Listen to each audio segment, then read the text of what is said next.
Okay, back with you guys. So, this is the first game. You guys check out our YouTube page and our Facebook page and like and subscribe if you haven't already done it. If you're new, please help us out. Check out the ticker at the bottom and sign up for our tournament coming up in September at Sticks Bar and Grill. Should be a good one. Yeah, it's staggered entry fee, and Alan Chastain is running the tournament for us. If you guys, want to get in the tournament, you can put a message on Facebook or send him a message to sign you up for the tournament. Like I said, it is a staggered entry fee. Depends on your skill level, how much you have to pay to enter the tournament. But after you enter the tournament, it is a straight race to 7. On the winner side, loser side, it will be a race to 5. So, Yep. Alan Chastain will be running the tournament. We'll be hosting it. Action Room's hosting it, and Sticks is sponsoring it. yeah, they're adding how much? 500. 500 to the tournament. With 32 players. Yes, with 32 players. Other than that, it'll be prorated. So there will be money added regardless. Yeah. I like to throw that out there, that they usually we have a good tournament up there. Good players. Talent is getting better and better every time.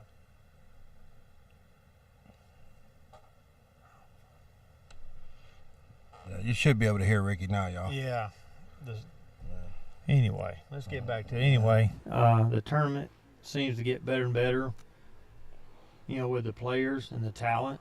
Every time we have a tournament, new players show up. So it should be a really good tournament. Alan usually, runs a pretty good tournament. He keeps things moving.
Alright, sorry guys, I'm back. Some crazy reason the scoreboard just went away and I had to rebuild a whole new one. But Buck won that first one, as you can see. Steven's playing a little defense.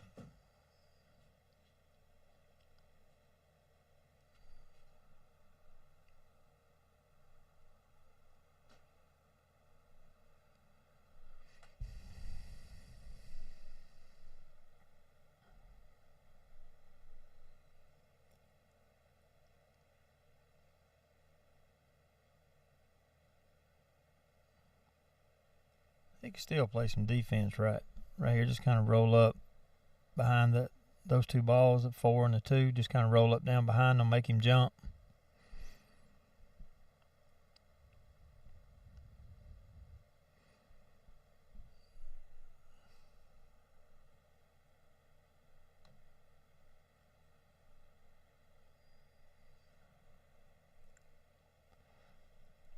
Studying a little bit. Sometimes you need to go with your first instinct instead of sitting there studying a lot. Just roll up just like that. Just stop it right behind it. Great defensive shot.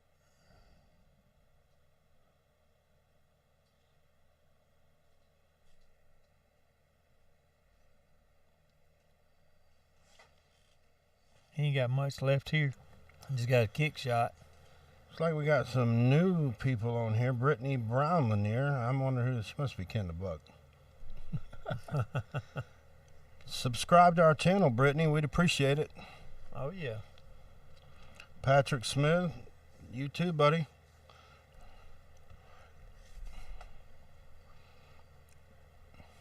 You know,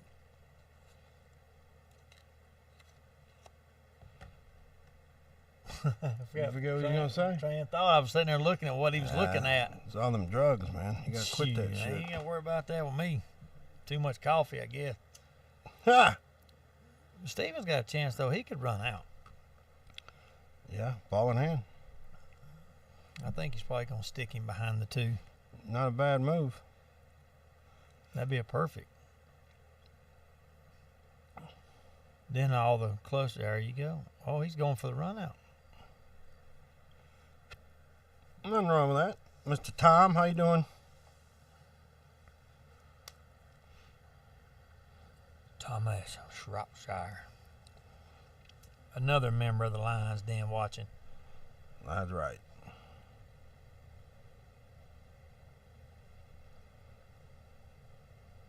I think Steven will get out right here. I mean, he could save that 2 ball for last if he can stretch across. I shoot the 1, then the 6. Get on the 7 and use that from the other 2 balls for my 2 out balls. Yeah, I'd probably do the same thing.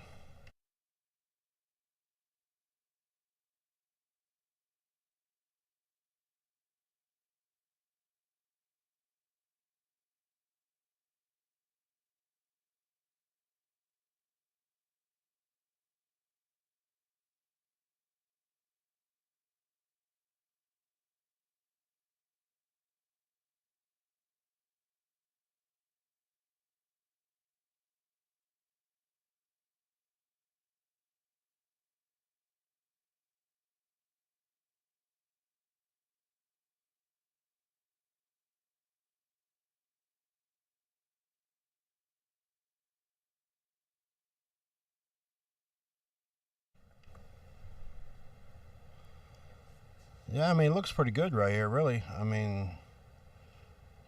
Well, I like shooting the 7 instead of drawing he's back. Pulling the 7. Mm-hmm. I think he's a little too straight right here. He's going to have to draw this ball back now. Yeah, he's got to get up above the 8. Oh, he's going for the... I don't know if it'll bank or not.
missed A, but I think he got lucky. I can't tell if Steven hit that ball or not. I think he can hit it, but I don't think he can make it.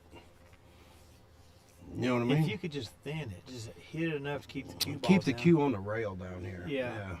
Because if you jump it, you're kind of almost selling out, because if you don't hit it right, you're going to scratch on the side. Mr. Daniel Bott, happy Friday to you as well. Just slow roll this. Oh, he hit it. Oh, he could have made that. He sure could have. Okay. Lot fuller than what I thought. Yeah.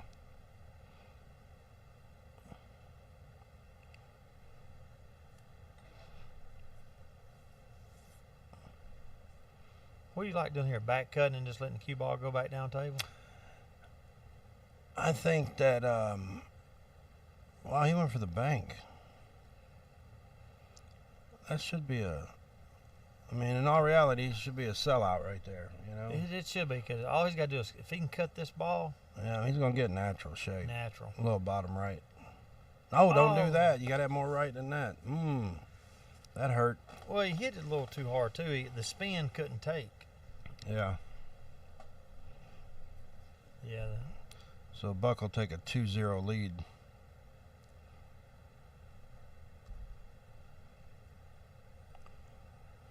Man. That's He had all right. that game won, too. He did. Yeah, you had to put more right on that than you did anything. you Yeah. know, just come off that other rail. If he wouldn't hit it so firm, the spin would have had enough time to take. Yeah.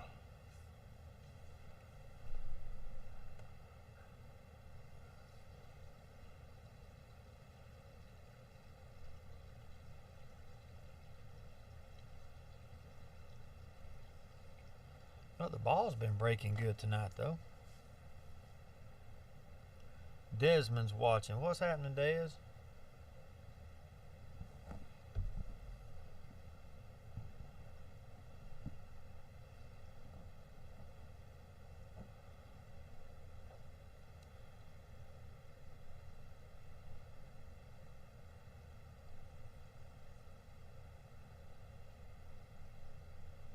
All right, here we go.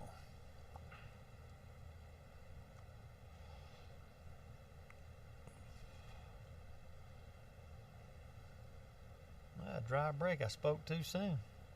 Yeah. I do believe in the commentator's curse. Once you brag on somebody, it just seems like something happens. It can happen, that's for sure. Because I've bragged on several people, oh, he's shooting good, and then just miss an easy shot. Yeah.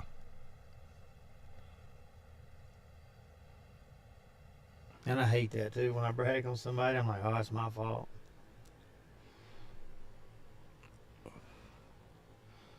But that's only if you're superstitious. Well, I guess. You know, I believe that it's the shooter. If you miss, the shooter made the mistake.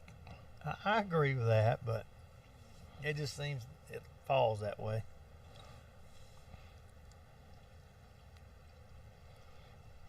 You know, and people say, like, they make a shot and they're like, oh, I can't believe I missed that shot, or karma got me. I think you worried so much about you made a mistake and made a ball, and you're like, I can't believe I done that. And you make yourself miss. I like playing the 9 off that 2 right here. As long as he don't push the 1 out in front of the... He needs to play 9 12. off 2 with kind of a stop shot. Exactly. That was a good shot. Because now he's got his 14. He can roll down and shoot the 15, and then scoot in between that 3 and 8 for his 12, and then his 8. Oh, yeah. That's a very good pattern. Yep, and he got the angle, it looks like. So he should be good. Just stun it over a little bit.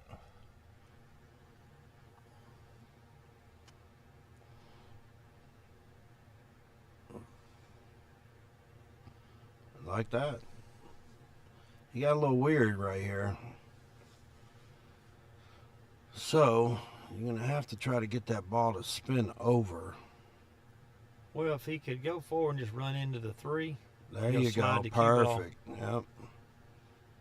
Exactly what you were going to say. Yep.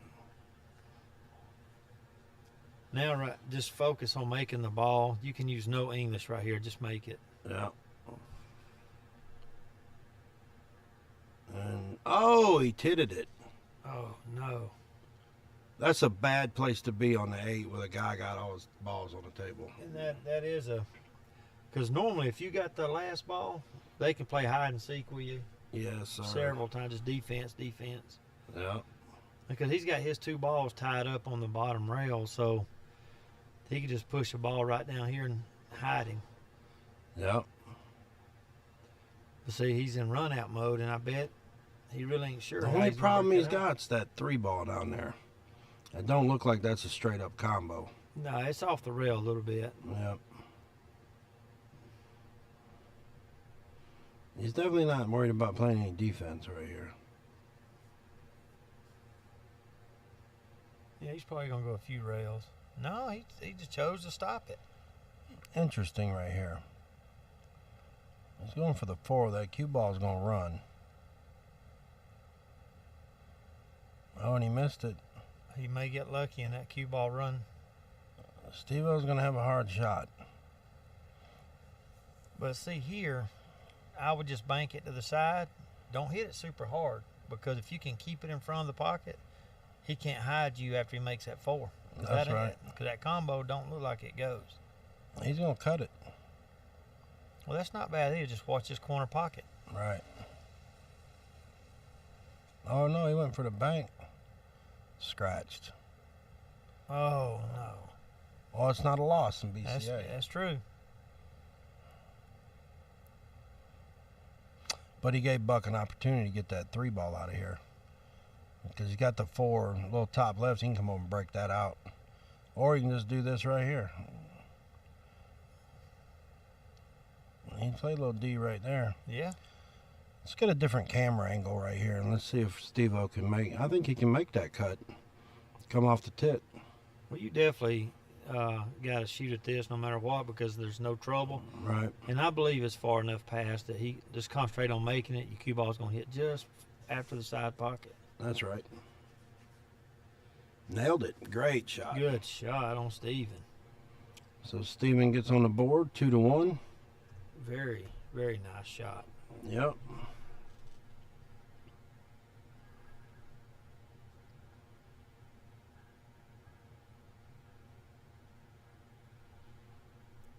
I hope everybody's doing all right out there tonight. Oh, yeah. Glad to see everybody on here watching.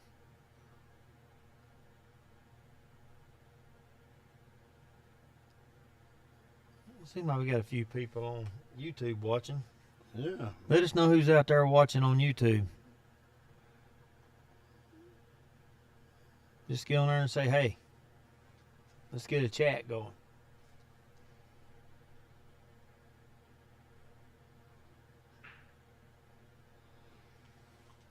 So tonight's trivia question is going to be a real good one. And the only way you're going to know this is by Googling it. Unless someone's really, really into pool and follows everything. Well, you know somebody's going to Google it. Uh-huh.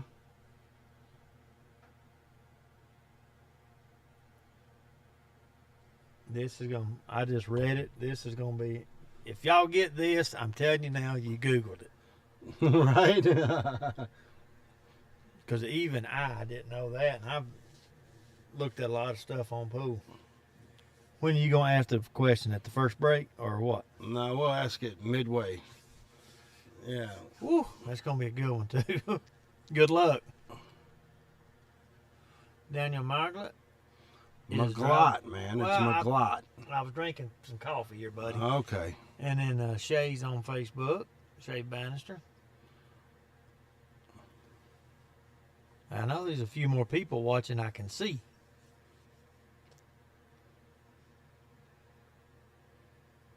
This is a pretty close match, and I don't... You get an attaboy.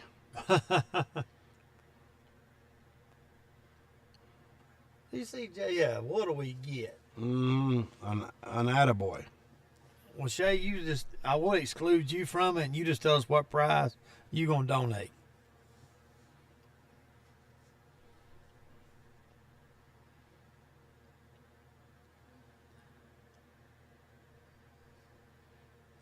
You know, Steven was shooting this shot here pretty easy tonight. Yeah, he hit that one good too. Yeah.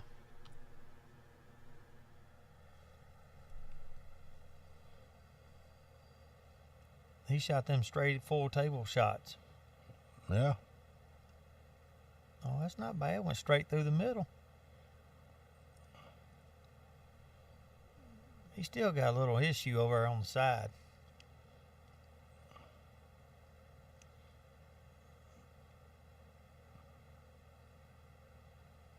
Well, I mean, he can cut the 4 right here.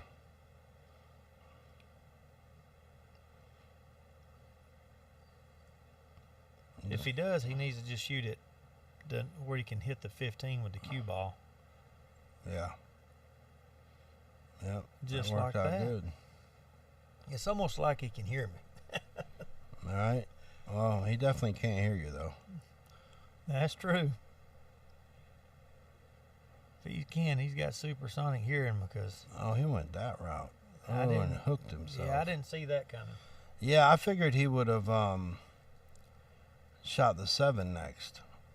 And he went all the way down to shoot the 6. So that was kind of interesting.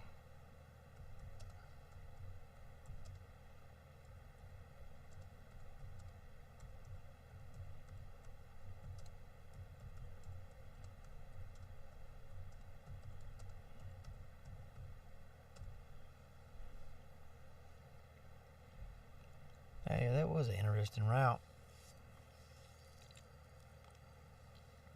Well, let's see what Mr. Buck Lanier is going to do here.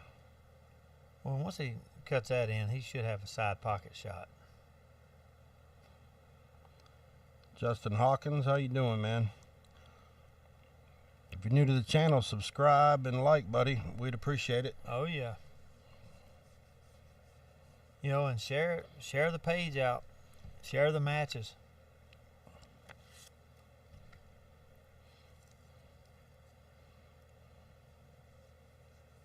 It's not a bad shot. I would just push him right up behind those stripes over there and shoot a defensive shot. I wouldn't tackle this. He's going at it. Yeah. He's going to leave him long, but he's got an opportunity to get out right here. Yeah, but see, if he'd have just pushed him over behind these two balls and broke them up. Absolutely.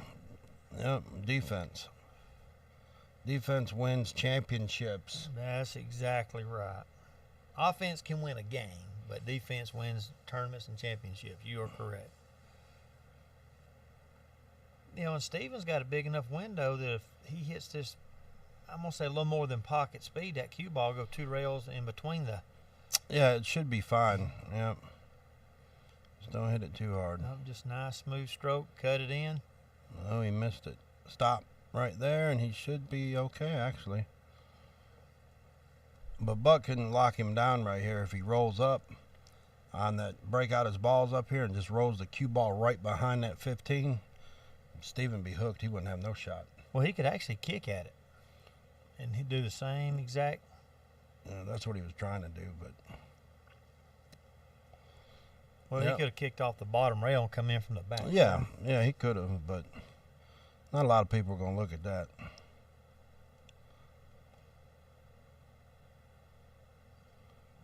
Oh, he hit that one a little light. Yeah, no, he did, didn't he?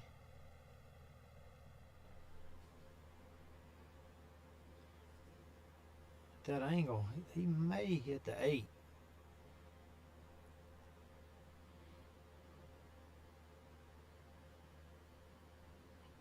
Great shot. It really was. Soft touch. Yeah, this could tie it up right here.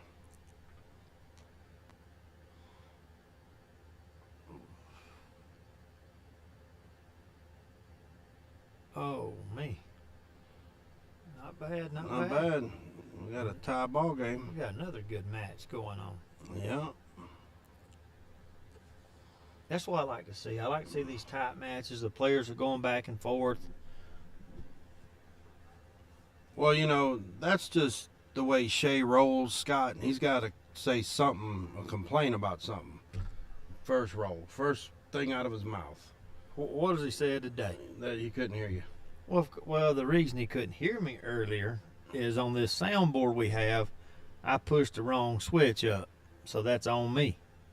But once, and then I fixed it. Because I used to be on Get him, Scott. the mic number 2, and I changed to number 3. And I'm used to being on 2, so I pushed the wrong button.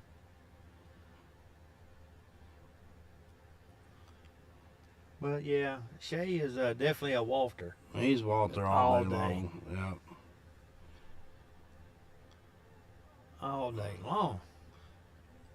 Oh. But glad to see you in here watching, Scott Chandler.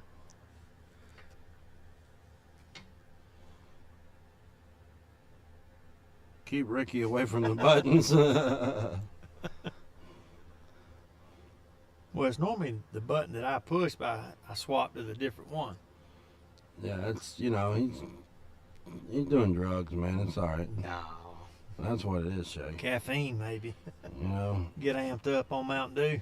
Yeah, he's got problems. I got Desmond on YouTube.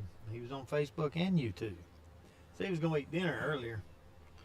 Oh, Desmond. His little boy shooting some pool up there last night at Sticks practicing. And he was doing a little raffling off some Lucasi shafts.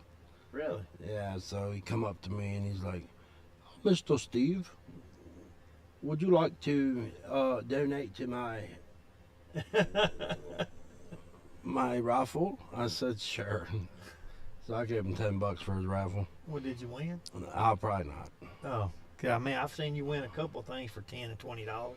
You won a brake cue and a playing cue. I did, didn't And you I? had like $30 invested combined. Yeah. Desmond wins next tournament for little man.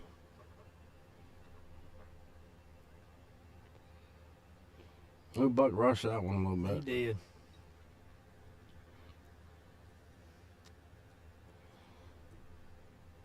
And y'all tune in tomorrow night. We're going to have a couple of real good players playing tomorrow with Anthony Green and Wesley White. Yeah, that's going to be a good match. Should be a very good. good match. Should be a good one. Two players that can definitely Put some run. packs together. That's for sure. Yep.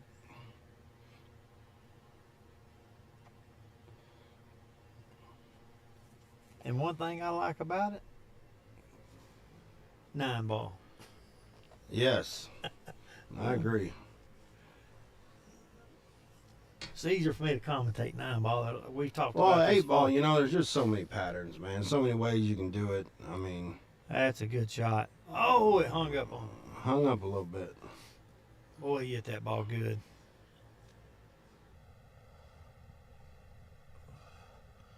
He's going to play in the juniors tomorrow at Sticks. Oh, he's playing in one of Allen's tournaments soon. That's great.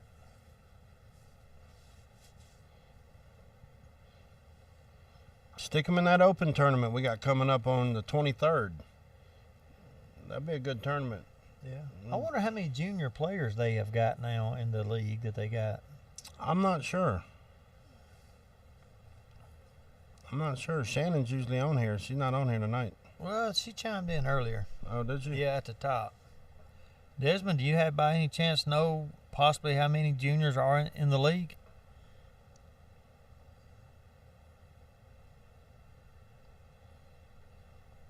It looked like Buck is just rushing some shots. He's getting a little impatient.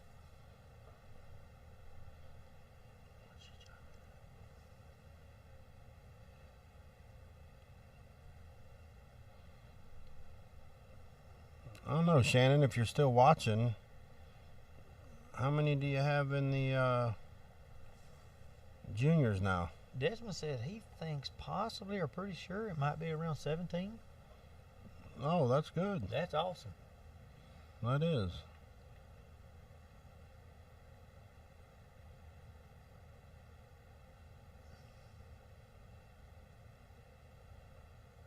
Yeah, it's good to see that there's that many young people wanting to play. Yeah, pool needs it though. Well, it does, because if you look at a lot of the tournaments, and Tyler Steyer, I watched a tournament. He's playing Shane the other day, And Yeah. he said him and his wife was at a tournament, and they looked around, and his comment was, you don't see any young people. All you're seeing is late 30s up in the 40s is the only people you see there. The younger generation is just not playing. Yeah. Yeah, Doc. The league they got going is for juniors only. And like Desmond said, I believe he said it's around 20 and growing. So I know Action Room Stream is going to get involved in that for sure. We want to do some stuff with the kids because that's the future of pool right there. It definitely is. It's definitely the future. You know, some of these kids can play now, and I'm glad to see the kids that's never played get into the game. I like to see that. Absolutely. I'm not quite sure what he was trying to do there. I don't either, unless he was trying to make the 6. Yeah, and leave the ball down there.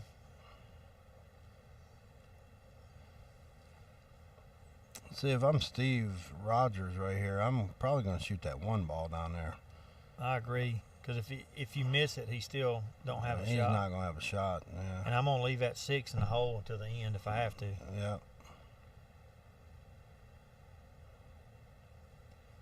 Kane Bearden tuned in right here on Facebook. Mr. Kane Bearden.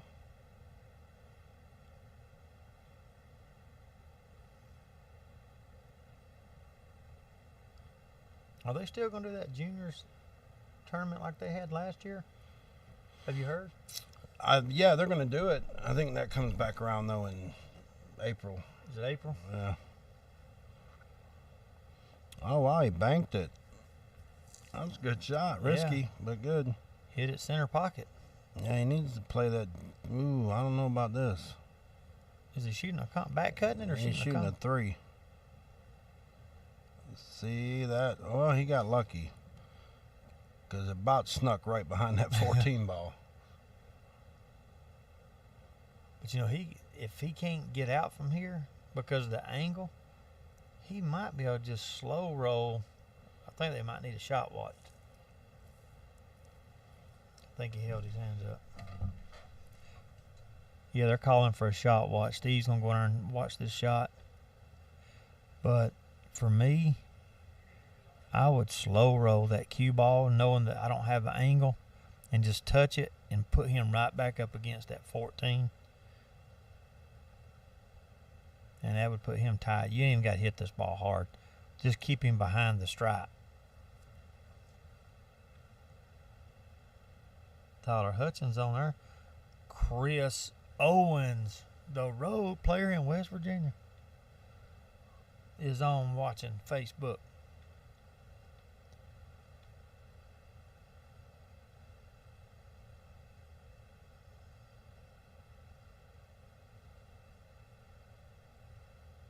See, I like shooting the defense. I don't like shooting that in. Just tie him up behind that ball, and all it's going to do is benefit the shooter instead of going this way.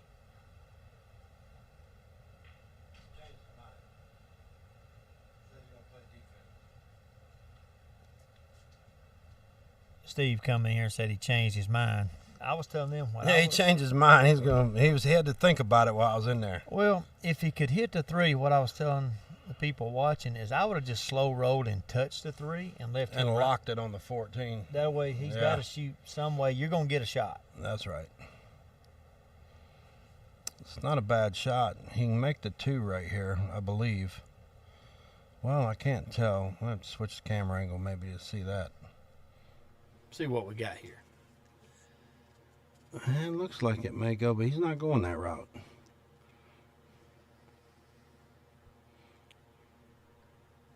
We got Mr. West Virginian out-of-town worker watching. Mr. Chris Owens, the road player. That's exactly who that is. And I do want to say, guys, he's a good friend of ours.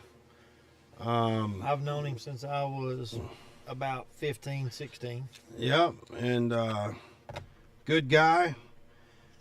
And he is going to be opening up a pool room first of the year. It's going to be over in Fruithurst, Alabama, right outside of Heflin. And it's going to be called Caledonia's Place. Yes, it's going to be up Highway 78. You know, if you live around Tallapoosa area or know anything about that, it's like 17 minutes from downtown. Just head out like you going to Heflin on 78. And he's going to have all diamond tables. He's going to have a full bar. He's going to have a kitchen. Yep. And he was telling me he's looking at putting up some TVs. Put some TVs. I mean, it's going to be nice. So y'all check that out when he gets it opened up. Yeah, go out and support him. I mean, he's a, you know, hometown guy.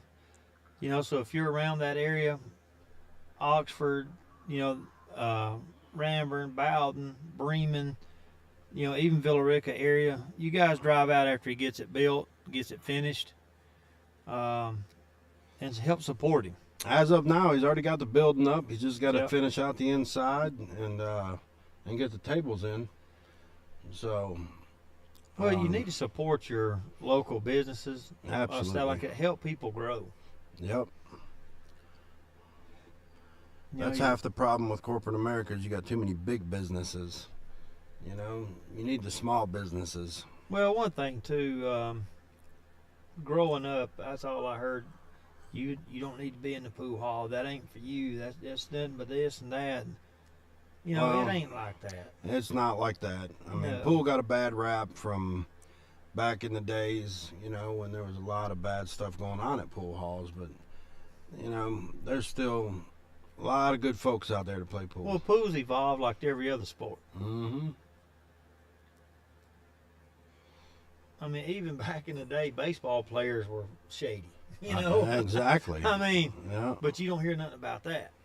Yeah. So, but you definitely have to, you know, support the local people. You can bet I'll be out there. Yeah, I'll definitely be riding out.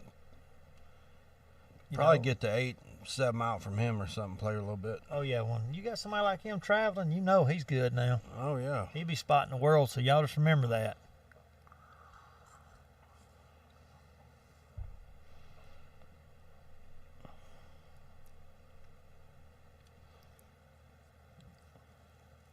You know, once he gets, like I say, everything up and going, he starts having tournaments, of course, we'll let you guys know about it. Yes, we'll be supporting him, and we'll be promoting him on the stream here until he gets open, and then maybe even more after that. So. Oh, yeah. Well, like I said, it's close to my house, so I can be there just, like I said, 17 minutes. I done looked. Oh, he missed it. He tried to slow roll that. He should have just popped it in there. Yeah, there was no sense in really slow rolling that.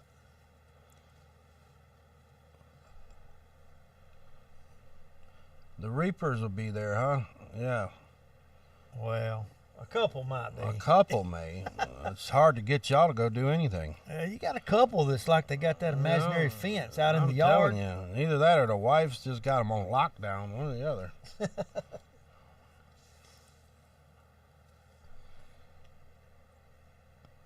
Oh, he got a.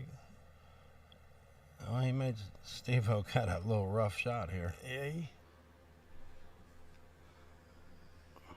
Well, one thing about He's it, gonna kick at it. yeah, even if he kicks at it, if he misses, he's still going to have a very good defense on him. Yeah. Because now he's got to come with a shot. Yeah.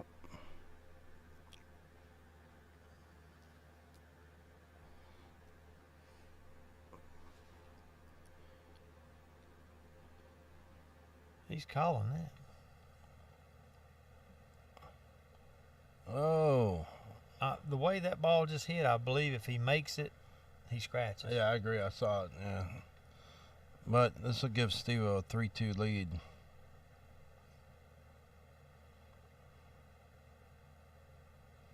Yep. So Steve actually made a comeback. He was down 2-0. I know. So, like I said, this looks like it's going to wind up being another good match. When you got matches like this, you just, if this was Vegas, you really couldn't bet on this match because it's so close. It's just like tomorrow night's match. Oh yeah. People are already all asking me, who you taking, who you taking? I'm not taking anybody. No. I mean, I can't call that match. No. Because either one of them could catch a gear and just put a 6-pack on the other one. Oh, I've seen Anthony break and run. I've seen, West break and run. Yeah. It just, for me, at those two players, I really think whoever's breaking the best that night is probably going to get an edge of a game or two. I think breaking the best and also, getting some rolls here and there, Yeah, no matter who you play or what caliber you play at, you definitely got to get some rolls here or there to win. Mm-hmm. And that's at any tournament. I don't care if you're a 2 playing a 2. You still got to get some rolls. That's right.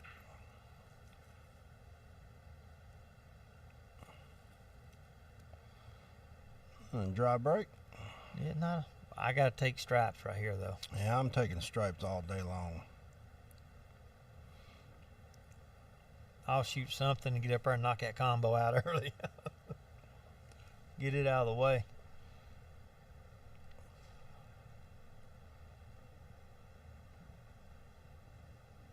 So you shoot that 11 in the side and just roll up and shoot the 10, 14.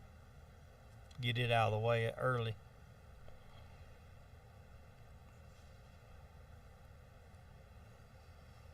Yeah, he definitely took the right ones. Yeah, but he didn't. He didn't get to that combo though. No, I think he's going to work down here. We'll see if he can get to it right here if he plays a 9 right. Yeah, but if you roll up and shoot the combo next, then you have the 9 ball to use to get on your other balls down table. He's going to be stretching right here. Well, another rotation, he's hooked. So I think he may be hooked now by a little bit where he can't cut it. I think he's got to cut that 10 to make just the look 14. right here, yeah. But just a little bit. See, the shot in the side pocket would have put him perfect on the combo instead of having to go this route. Yeah. Which he's blocked the pocket. I mean, Steven really don't have too many shots here. He's got the 4 and he's got the 2. But nothing else. Unless he can sneak that 1 up behind that combo. I'll tell you what, that camera's bugging me. It is too. I don't get it. No. Let's see what he's got right here. He's going at the 5 ball, it looks like. Yep. Oh, he wobbled. He got a 7 out of there, though. Well, he blocked the pocket, for that 15. Eric McMahon, if you're new to the channel, buddy, subscribe and like. We'd appreciate it. On YouTube and Facebook. And to answer your question, the table is a diamond 9-foot with pro cut pockets. They're a 4.5? 4.5.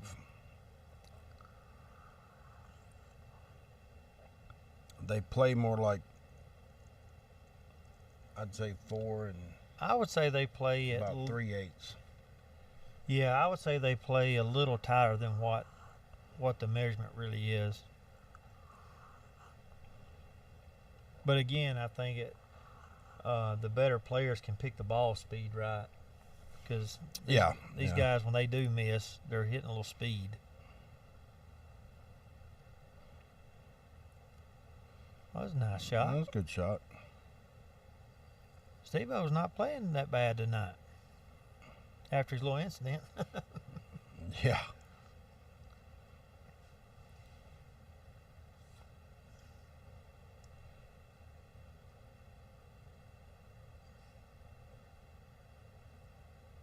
See, he could shoot that combo right here. Just go ahead and shoot for the 3, and 2 ball goes off the rail. Yeah.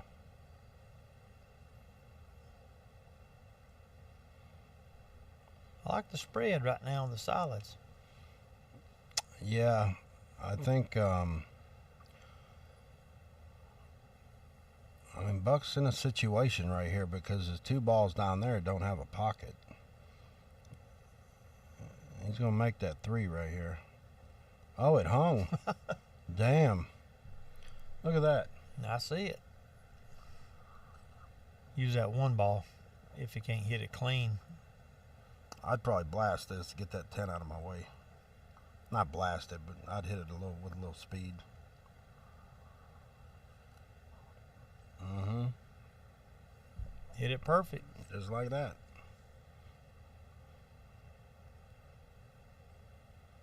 He could actually shoot the 2 in the side and then shoot your 5, do a 4-1 combo and leave the 4 in the pocket.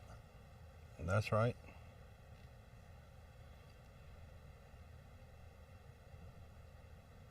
And she got a good roll coming off that rail and bumping that ball.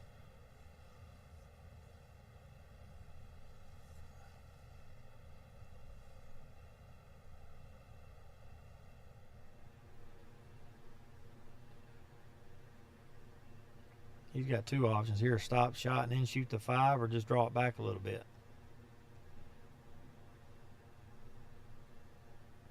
He stunned it over. See, I like drawing it back if you're going to shoot those balls up top.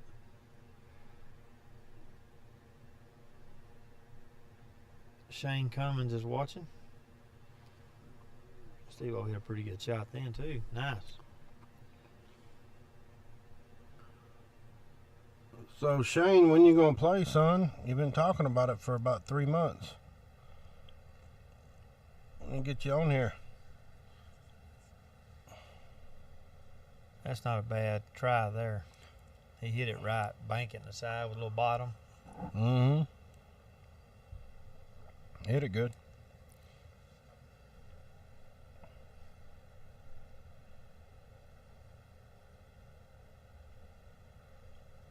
See, Buck could shoot that 15 and that 5 to make the 5.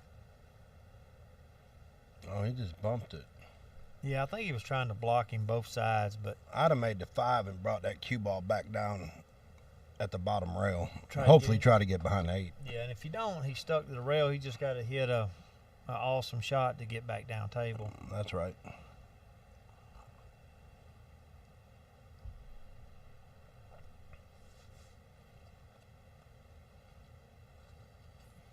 Well, Steve-O's got the extension and the bridge. But, you know, even with an extension, I've noticed I'm 6 foot, and there's still a few places I have to use a bridge, even with an extension. Yeah, some of these 9-footers got just them certain areas, you know. You gotta, unless you're 7 foot, it's not going to work. I believe in. But you know, you ever watch your pros and you watch your guys that are good, man? They keep that ball in the middle of the table. You know, most of the time they try to keep it in the middle of the table, from the second diamond to the second diamond. Boy, he hit that ball hard. He sure did. He's gonna be all right though. He can make it right in the corner pocket. And this was that drill he was doing earlier. Almost. Pretty much. No, a little weeble wobble. It looked good though when he first hit it. Yeah. But again, you see, I talked about the speed a while ago. Yeah. And he caught just the edge of the pocket. Well, you hit the edge of the pocket with any speed on this table, it's not going in. Now, if he'd hit that pocket speed, it might have fell. Yeah. You know? And see, Buck let that one slide forward a little bit. Still not a hard shot for him. No, but he don't need to try to hold it here. He really needs to try to roll forward and get up on this other side, pro side. Oh, he just stuck it. Well, when he first shot the ball in, he let the cue ball go forward. If nothing else, you got to either stop it or draw it back a couple inches from where he was at. Because when you roll forward, like I said, you're having to go away from it.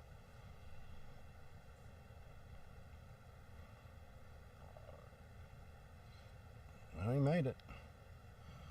That puts him up 4-2, and we're going to take a quick break. And we'll be back with y'all here in just a few minutes. And in the meantime, enjoy some of these tips and tricks we put out for you guys. We'll get that going here in just a second. We'll be back with y'all in about 5-10 minutes.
Hey, thank you guys for tuning in to Action Room Streaming. I'm Ricky Folksom.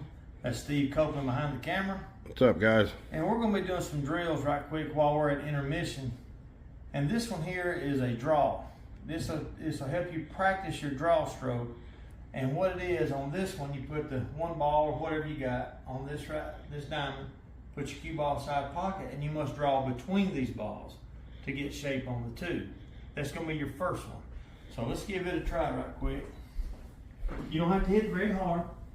Hit about 6 o'clock on the cue ball and just draw it back. All right, that's the first one. The second one's going to take a little bit more of a stroke. And you're still going to hit it at 6 o'clock on the cue ball. But you got to get down here to get shot on the 4. So you must pass these balls. And this will teach you just more of a finesse stroke. So I didn't hit that ball very hard at all. And now you've got a shot here. So practice this drill. And like I said, it will help you on your position play with draw. Because that's one of the most hardest shots to control. So Steve will be here in a minute to get another video out for you guys. So stay tuned and thanks again for watching. Hey guys, thanks for tuning in. Guys are taking a break right now. We're throwing out some drills tonight to help you low skill level, middle skill level, intermediate skill level, even some advanced skill level players in APA. So when you're put in a situation like this, and as you can see, the one's straight in, and you got a 2-9 sitting down there. I can't go forward right here because I'm straight in for one. Even if I manipulate the pocket, I got blockers in the way, so I can't go that route.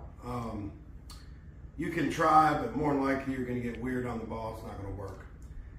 There is a way to get down there though, and that's using bottom right English. And you gotta put a good stroke on this and draw this ball. I'm gonna hit about 5 o'clock on the ball, and it should draw back, hit this rail, and then take off this way. So let's give it a try.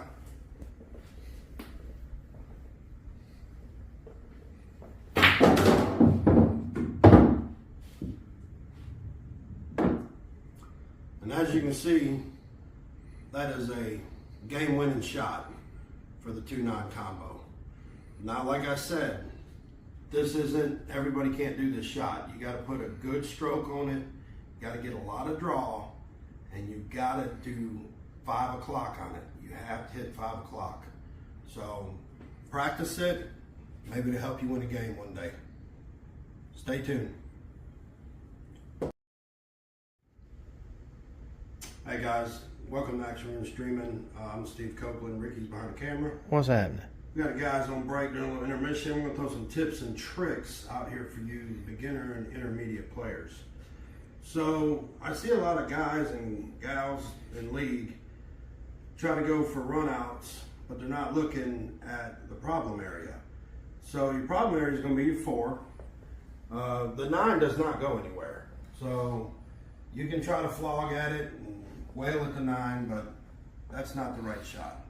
The right shot here is to shoot the 2, and you want to graze the 4 and pop the 4 off that rail. It's going to land in this area somewhere. As you can see, the cue ball is here. This is for a situation where your leave is like this, or you have ball in hand. All you got to do is line it up to the edge of that 4 ball and just put a little stop or draw shot at this angle. Let's give it a try.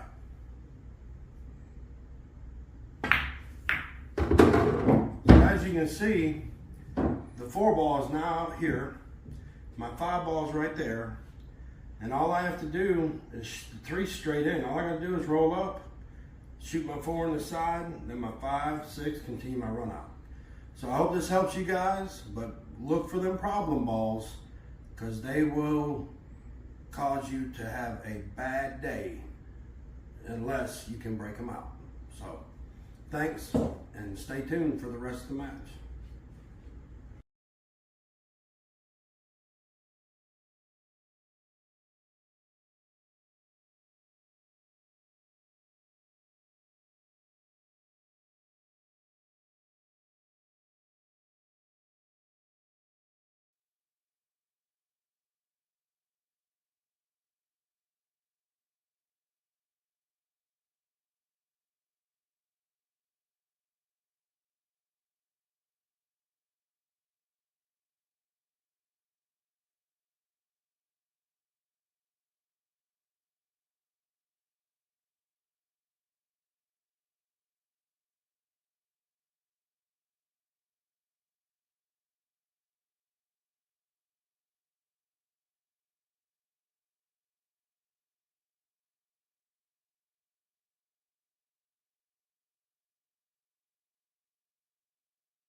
All right, we back from that break. Steve's doing his norm, re-racking the balls, and a lot of times he will check the rack even if he racks them. All right, here we go. Steven Rogers at 4. Buck Lanier is at 2.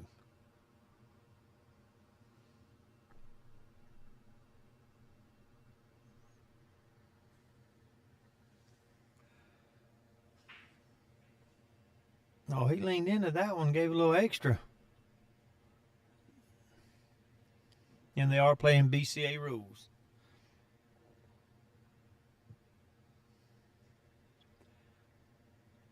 Hope everybody enjoyed the videos at that intermission. We will be changing them out periodically.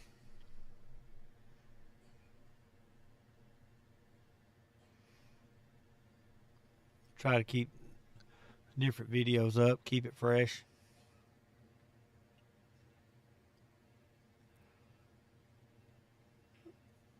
Oh, good shot.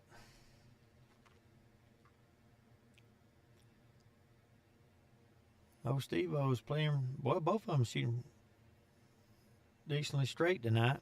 Just Buck's rushed a couple of his. It's led some unforced errors, and Stevens capitalized off of them. That ball's going to be wide. I could tell when he hit it.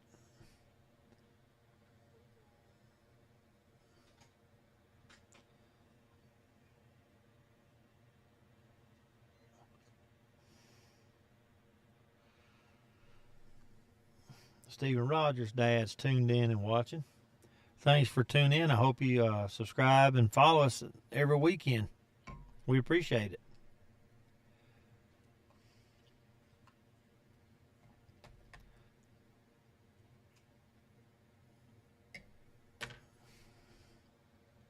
Yeah, I've seen Buck shoot a few shots, a little unorthodox. But he has shot some good shots, too.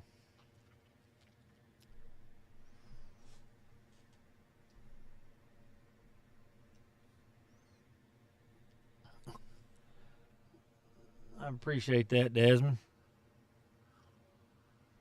You could probably do it now.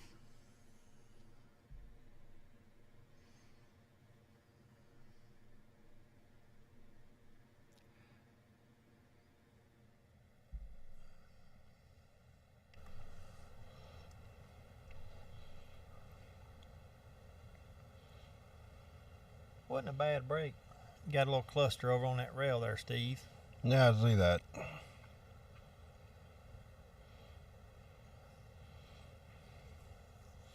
Not anymore.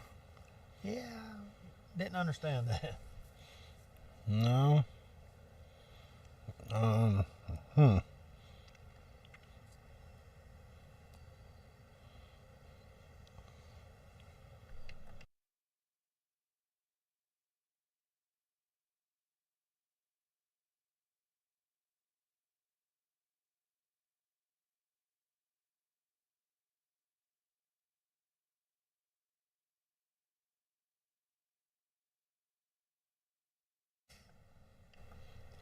You know, Steve, so far we've been on the stream now for about an hour. You know, one person I hadn't seen on this stream yet watching?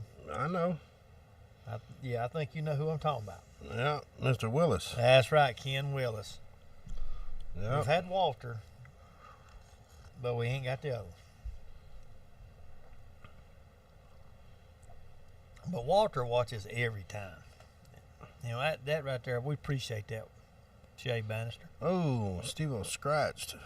He's done that a few times. Yeah.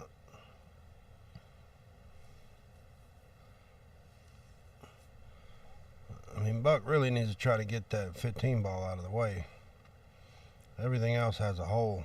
Or is he solids? My bad.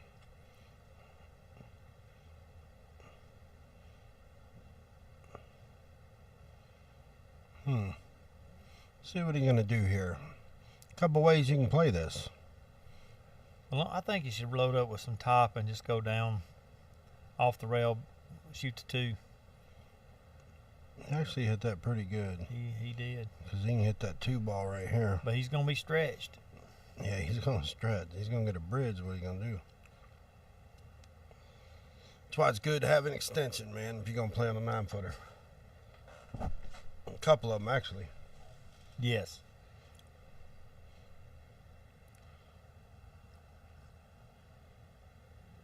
That's why I like a bridge. Because, I mean, extension. Because with a bridge, you don't have any feel. Very true. And you got to shoot that thing like a dart. So, I mean, you got to be dead on the money. You want to watch somebody that can shoot good with a bridge, watch snooker. Oh, yeah. Them guys. Well, they have to. That's a 10 or 12-foot table. Dang, Steve-O botched that one. And you watch some of those pros, like Ronnie O'Sullivan and them. Yeah. Watching how they move that cue ball is unreal. Well, he's one of the best. Well, all of them. They can take that ball, draw it, make it do half a moon shape.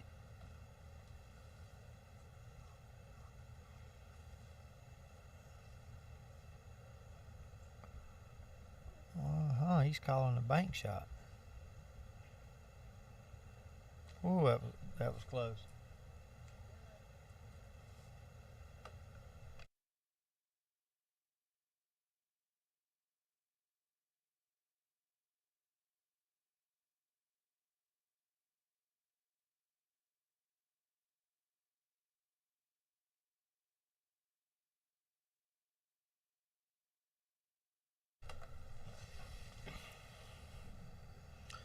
All right, guys. So you guys ready for the trivia question? Y'all want to do it now?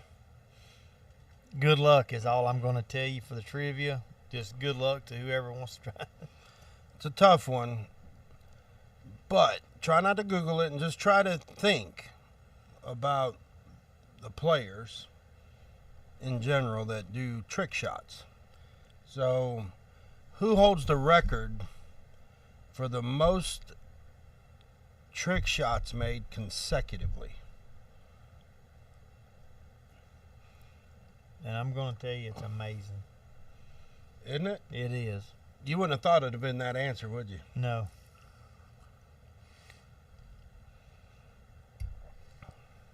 Another bridge shot. Peanut? No, it ain't Peanut. No, that was earlier. When I said we hadn't seen somebody. Oh. Uh-oh. Well, you know, Shay, is he playing Friday Night Tap? He may be. He might be.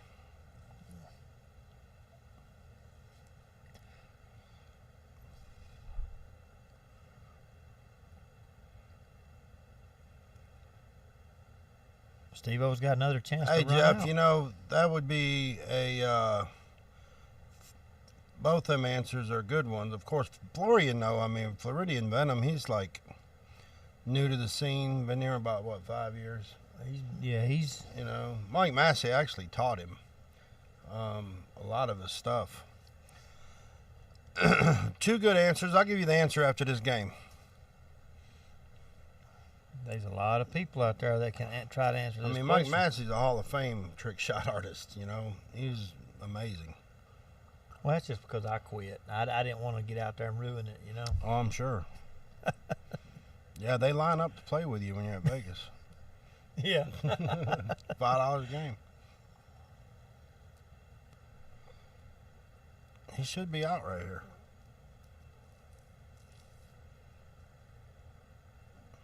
Still makeable. No Steven problem. is shooting very well tonight. He's not doing bad. And there it is, 5-2. Okay, so the answer, and y'all know damn well y'all Googled that shit. Yeah, if you got the answer, you're Yeah. for sure. It is Venom. So, in a short time, think about that. Dude's only been doing pro about 5-6 years, trick shots. And he made 58 consecutive trick shots. Yep, in a row. Yep. That's amazing. It is. It is. Whoa. And that means when you set them up, they got to be perfect every time. Oh, yeah, the setup's got to be dead on. Because if it's not, you're going to miss. Well, if you watch some of the little tournaments they put on, where like a regular tournament, but it's a trick shot tournament, several people may miss the same shot a few times before they make it. Yeah. I know Mike told me in Vegas, when I was talking with him, that it's all about the setup. Yeah. The setup, as long as you got the setup, all you got to do is hit the ball a certain way, it's going to go.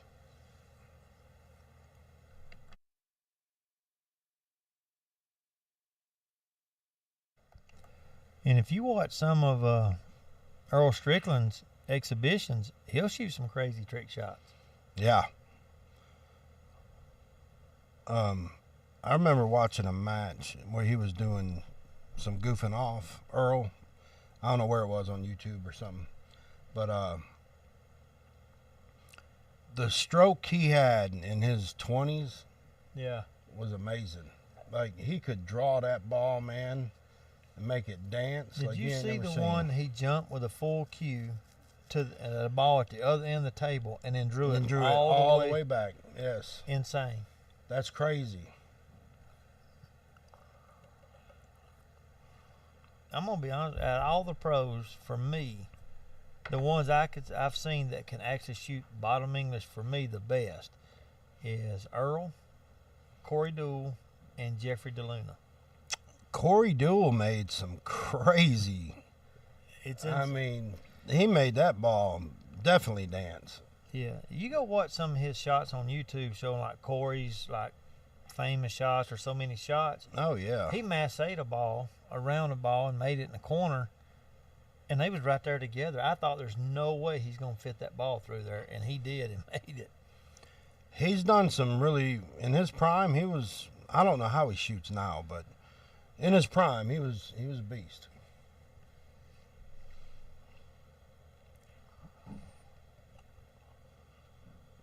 I know he was at Derby City when we were there, and he got knocked out pretty early. Well, so did Micah Immonen, because he was in line with me to buy back in. You know what I'm saying? So, that's a tough tournament. I mean, you can't expect. Yeah, it is. I mean, it. You never know who you're going to draw, and the thing about it is you could get put out by Shane Van Boning, go buy back in, and have to play Jason Shaw. Damn right. I mean, you just don't never know. That's what's cool about it. Yeah. Yeah. I know when we went and played, and I had to play Petrie McCannon. That guy there, he's a. Oh, I thought you had him. I think the name just got in your head. Yeah, I had him until we broke. No, you had your opportunities. Yeah, I mean, but again, that tournament, we worked really hard on our game to get ready for that tournament. Yeah, I went 5 deep, which was an accomplishment, you know. Even though we had to buy back in, usually you're going to go 2 and out in them things. Well, I told my wife when I went, as long as I don't get beat 9-0, I'm good. I'm good. And I work every day. We went to have fun and dip our hat in. Just try it. It was fun. So didn't care for the venue. I will say that. Yeah. That venue, there were no practice tables. I mean, it was kind of small. If you think about like Vegas, yes, and think about that, it wasn't even a comparison. Oh no, that casino, the main tournament room was small. It was about the size of APA's and then you had this room. Like bedrooms up top that was just 1 table in. Yeah, or 2 tables in. That's what it looked like. Yeah. Because I got to play during a light show. It was awesome. Oh my goodness, that was horrible. And I will say, dude, somebody somehow the fire alarm tripped and got all these flashing lights through the building. And I will say, the guy that you played was very unsportsmanlike. Oh yeah, he was a jerk. He was from France or some shit. Yeah, he was. But he was a jerk. I mean, have you ever tried to play pool with the big flashers on the top of the wall going off in your eyes, and you wear contacts especially, you'll know what I'm talking about. It brightens it about 2 times brighter than it normally is. And that was just a pain in the ass. Well, the problem I had was you asked the guy, hey, man, can we hold off until they get these lights turned off? Right. And he's like, no, if you don't play, you forfeit. That's bull crap. Yeah. Then he pissed me off, and he was up on me a pretty good bit, and I closed that gap quick. Yeah, well, you actually should have won. Yeah. You missed a few shots because of, the flashing light was right there at the table. I know. You know, Skylar, and everybody in the room basically stopped playing with our table that you was on. Yeah. I mean, Sky was playing right next to me. Sky Woodward. You know. So, it is what it is. Scott Hearn, live local pool. Yeah, thanks, Scott. Yeah, we appreciate it. We hope y'all enjoy it. But yeah, that was just go to our website, man. You can check us out, guys, too. I don't think a lot of them know we have a website. They may not. You know, but you can go to www.actionroomstreaming.net, and there's just a plethora of information on there of what we really do. So we do cue repairs and lessons, and we can do advanced lessons with the ICA training system. We can do one-on-one lessons. So go check out the website, and there's a list of players looking for action down at the bottom, about 23 of them. If you can get them to commit to a game and work it out, just let us know. That's correct. And if you don't know the players and you want to know skill levels, you know, we can try to help on our opinion. Well, we'll pretty much know, you know. I mean, we know about everybody, so. That's true. We know everybody on that list. Yeah, well, we know. Sure. Yeah, we definitely know everybody on the list. Yeah, we know several people out in the pool community. We'll find out who they are pretty quick. Yeah. But yeah, go check that website out and look at it. You know, we got some other things coming in the future. We do. It's called a 7-foot diamond bar box, and it plays well. Yes, but it is pro cut. It's not league cut, so it's a little bigger, a little smaller pockets than what you're shooting on the sticks. Yes, it's the same style table that we played in Vegas, except the pockets. Yeah. Yeah, those were league cut. Yeah. Looks like we got a 5-2 here, 5-3. Yeah. But it's the same table APA players played in Vegas. It's a very good table, plays really well, plays true. Yeah, it does. Plays real true. With that being said, for all you guys that aren't interested in playing on the 9-foot, we'll let you know when the 7-foot is up and going. And you can book that on a 7-foot. I prefer the 9-foot, but that's just me. Well, we grew up playing on 9-foot. If you grow up on 9-foots, then most people are going to stay to the 9-foot. Because I know some. But tell me where you go other than Q's and Mr. Q's where you're going to play on the 9-foot. Because I'm going to tell you, I know some younger players coming up. And I ain't going to say kids, but younger adults that play on bar boxes all the time. All the time. And when you put them on a big table, they struggle. I'm telling you, if you're a intermediate pool player, I advise you to play as much as you can on 9-foot if you're capable to, if you're able to, if you got one in the area, because it will make your bar box game jump. I promise you, you'll play better on a bar box. So, if you can, that's what I would do. Because it's easier to judge everything going down to a table size than going up. Yes.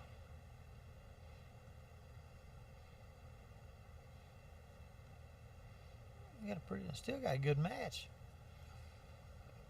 Oh yeah, this match is far from being over. Yeah.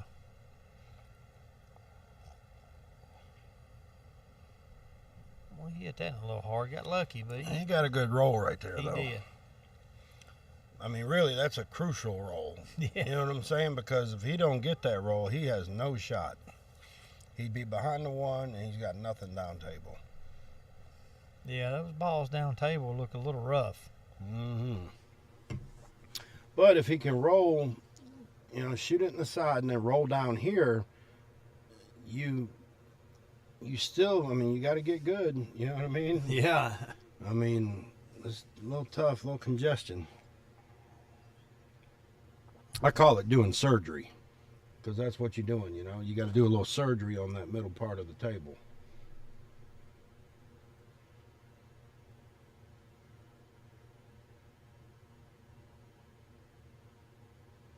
What?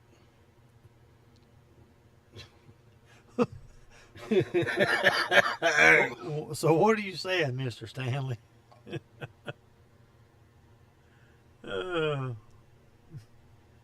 That's funny. Yeah. Oh. We can get you some. We'll get him extension. We can get you a crate. You can stand on a crate, man. Just move it around the table as you need it. You crack me up, Mr. Stanley.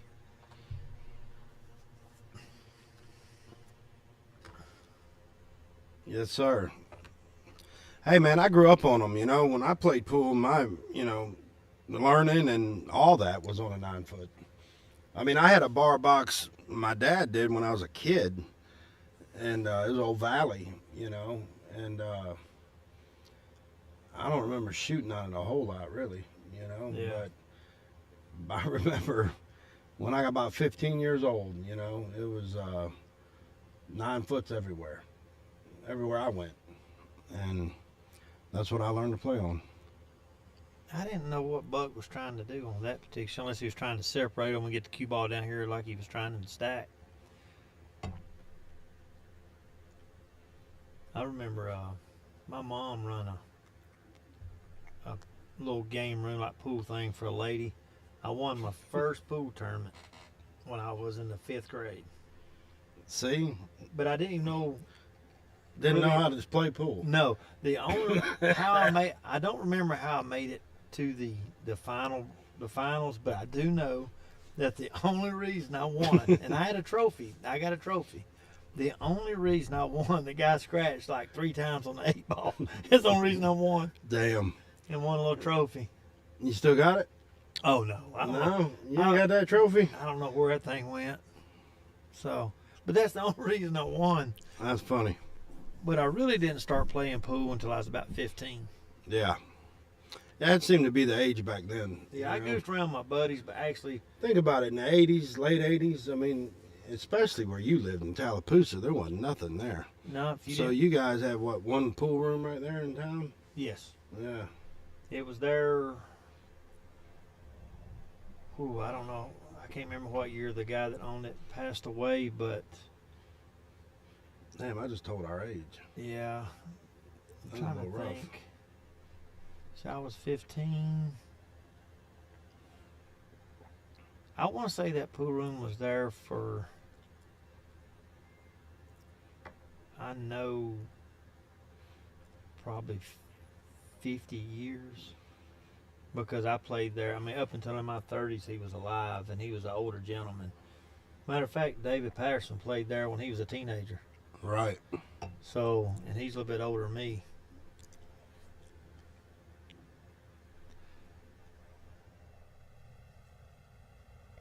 And they used to tell me stories. There used a guy, I can't remember his name.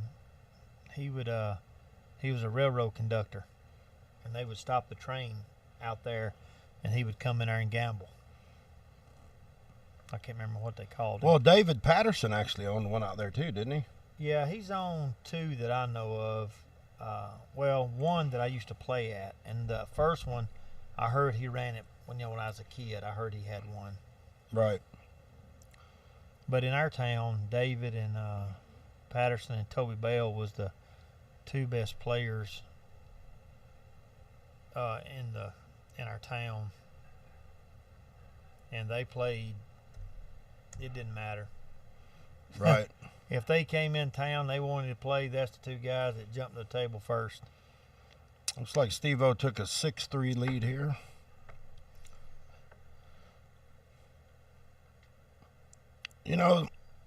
When they watch this back, though, excuse me, watching Buck play, I'm seeing him do some stuff he shouldn't do. You know what I'm saying? As far as, being a little bit wild. He's probably got a purpose of trying to break something out. But sometimes that's not the right choice. Well, being down 3 Rushing games. a little bit, you know what I mean? Yeah. Well, right now, being down 3 games to close that gap, I'm not going to say shoot timid, but I think he needs to lean more on the defensive side to help try to catch up. That's right. And then you can go back into offensive mode. Yeah, offensive mode, trying to run out. Yeah, I mean, if people would look at pool like chess, I mean, they're very similar. It's just you're doing it with balls on a table. And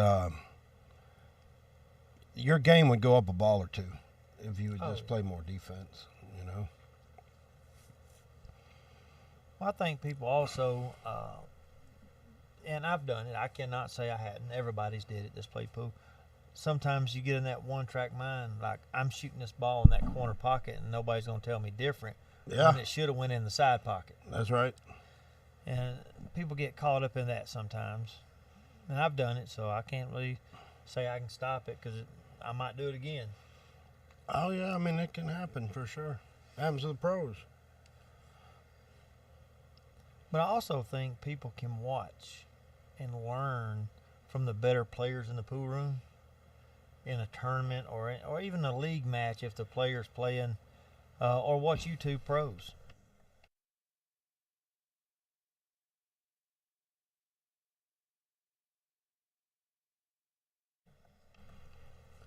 Yeah, I think they can learn. I did it when I was coming up, learning. Even now, I mean, when we go to like big tournaments and there's good players there, I'll sit back and just watch. Man, you can always learn. Yeah, and if you watch a good player, like say if you're at Terry's place or Q's 2 or Iron City or Sticks, wherever, and you see a good player play a match and you got a shot, after the match, just say, hey, excuse me, can you tell me why you shot that ball this way? And if a lot of times they know what you're talking about because they remember their shots. Oh, he just knocked the 8 in. Oh, man. That's tough. Yeah. But it's not a loss. That's correct. BCA rules. It's actually spotted, and it's ball in hand for Buck. Or is it a loss? No, I guess it is lost because you knocked it in early. I thought you only lost a few. Oh, no, I guess it would be. Yeah, BCA, yeah. My bad. I only played BCA 9 ball. I've never played BCA 8 ball. Why he's racking them on. First time I ever seen Cliff Joyner, he come through Tallapoosa, and him and his little backer come in. He goes, hey, you want to play some? I said, I sure will. And we played for a little while back and forth, and he had me hooked, and I got back even. He's like, you want to bump the bed up? And I knew I couldn't beat him because that's my table. I play on all the time. He picked the speed up too quick. I said, sure, give me a minute. I'll call somebody. I called Dave and Toby. They came up there, and if I remember correctly, he beat them. And we got ready to leave. He beat both of them? Yeah. And he got ready to leave, and they said, what's your name? He said, Jesse Jones. And I remember Dave was saying, Jesse James, and he started laughing. And they used to have a magazine back in those days called Snap Magazine. Yeah. Opened it up. Cliff Joyner ranked number 1 9-ball. Yeah. Cliff Joyner. And I asked him about it. And he said, years later. And he's like, oh, that wasn't me. I always tell who I am. I said, no, you didn't. I remember it. I watched him and Wade Crane play at Whitlock Avenue at that 24-hour billiard hall right there in Marietta. At World Class? World Class Billiards, yeah. Monica actually worked there.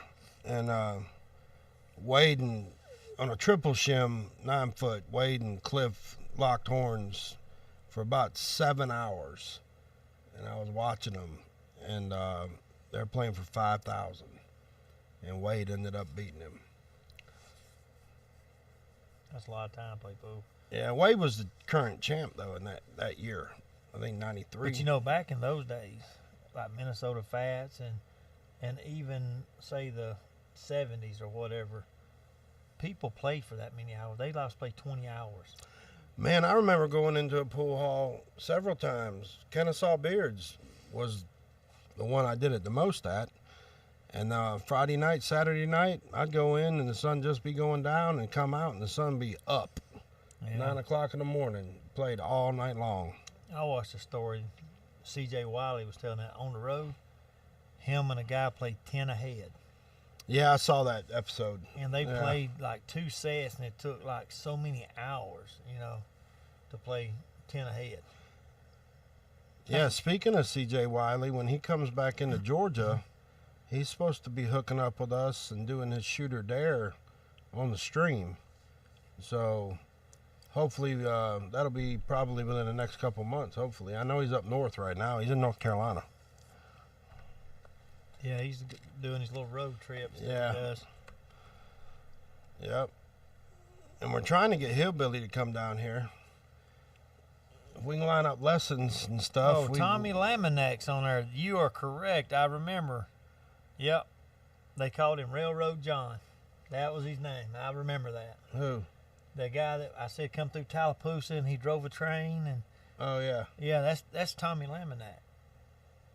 The guy that plays pool up there at Stick sometimes hung around Oh, Richard. yeah. What's up, Yeah, Tommy? that's David's stepbrother. Oh, really? Yes. I'll be darned. Yeah. I'm glad you I like joined old in. Tommy. Tommy, pretty good guy. Oh, yeah. Tommy don't play bad himself when he shoots. No, he don't. He acts like he can't play, but I know better. Matter of fact, I bought my first shot from Tommy. Yeah. Bought it That's cool. many years ago. I wish I still had it. Because it had the real ivory ferrules. Ooh. Real ivory inlays. Man, Steve-O has scratched quite a bit, though. I've counted at least 4 times Yeah, for sure. at least.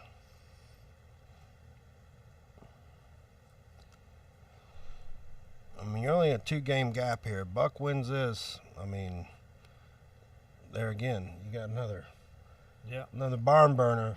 I'm telling you. And I know you guys probably didn't do it much over where you played, Steve, but in Tallapoosa, one of the biggest games, and now that Tommy's on here watching, he can tell you, was Amos and Andy. I knew you were going to say that. Dude, I watched these guys go back there, and it'd be 6, 7 people playing and just hooping and hollering and talking shit. Go back where? Huh? Back where?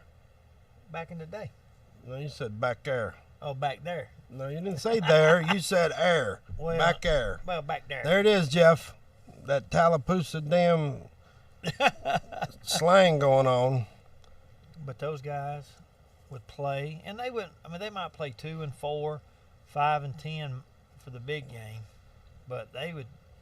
If you had a good break, the 2 guys that would bust up an Amos and Andy game would be Toby Bell and Arlen McCall. Them boys could break that Amos and Andy. I've never played it.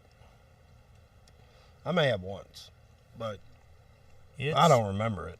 It's like Keno. Yeah, I've played, like bowling, on the pool table. You know what I'm saying? You ever done that? The what? Bowling. No. Frames, 10 frames, 10 pins. But you play pool, each pocket's a pin. No, never done it. Yeah, I used to play that. Well, I'll tell you, I don't remember this, but that pool room had a 1-lane bowling alley back in the day. And what they done, they paid a guy to set the pins up. And you had manual. You had a little ball, not a big ball, but a little bitty ball. And right. I was told that they would bowl in there. Well, that place down in Columbus, Players, it's a big pool hall. It's 2 stories. It's, they got, shoot. You're right, Ben. It was in the back. 50 tables, in this pool hall. And they got 3 snooker tables, 2 12-footers and a 10-footer. But anyway, they have a 4-lane bowling alley that is exactly what you're talking about with the little ball. Yeah. And it's got these little mechanical pins that just kind of pop up now. Okay, yeah. And then, but it's actually a pretty cool little thing. You know what I mean? So I'd have one of them in a pool hall today. I bet you'd make some money on it. Oh, I bet you could. And I've seen some crazy gambling in my lifetime. I watched them take the pinball machine, put $20 on the pinball. Who's Hans, Shay? Hans, I know that name. Oh, the little guy that used to play with them. Yeah. Yeah, him and Rich, they used to all play together. Yeah. Yeah. I thought I knew who he was talking about.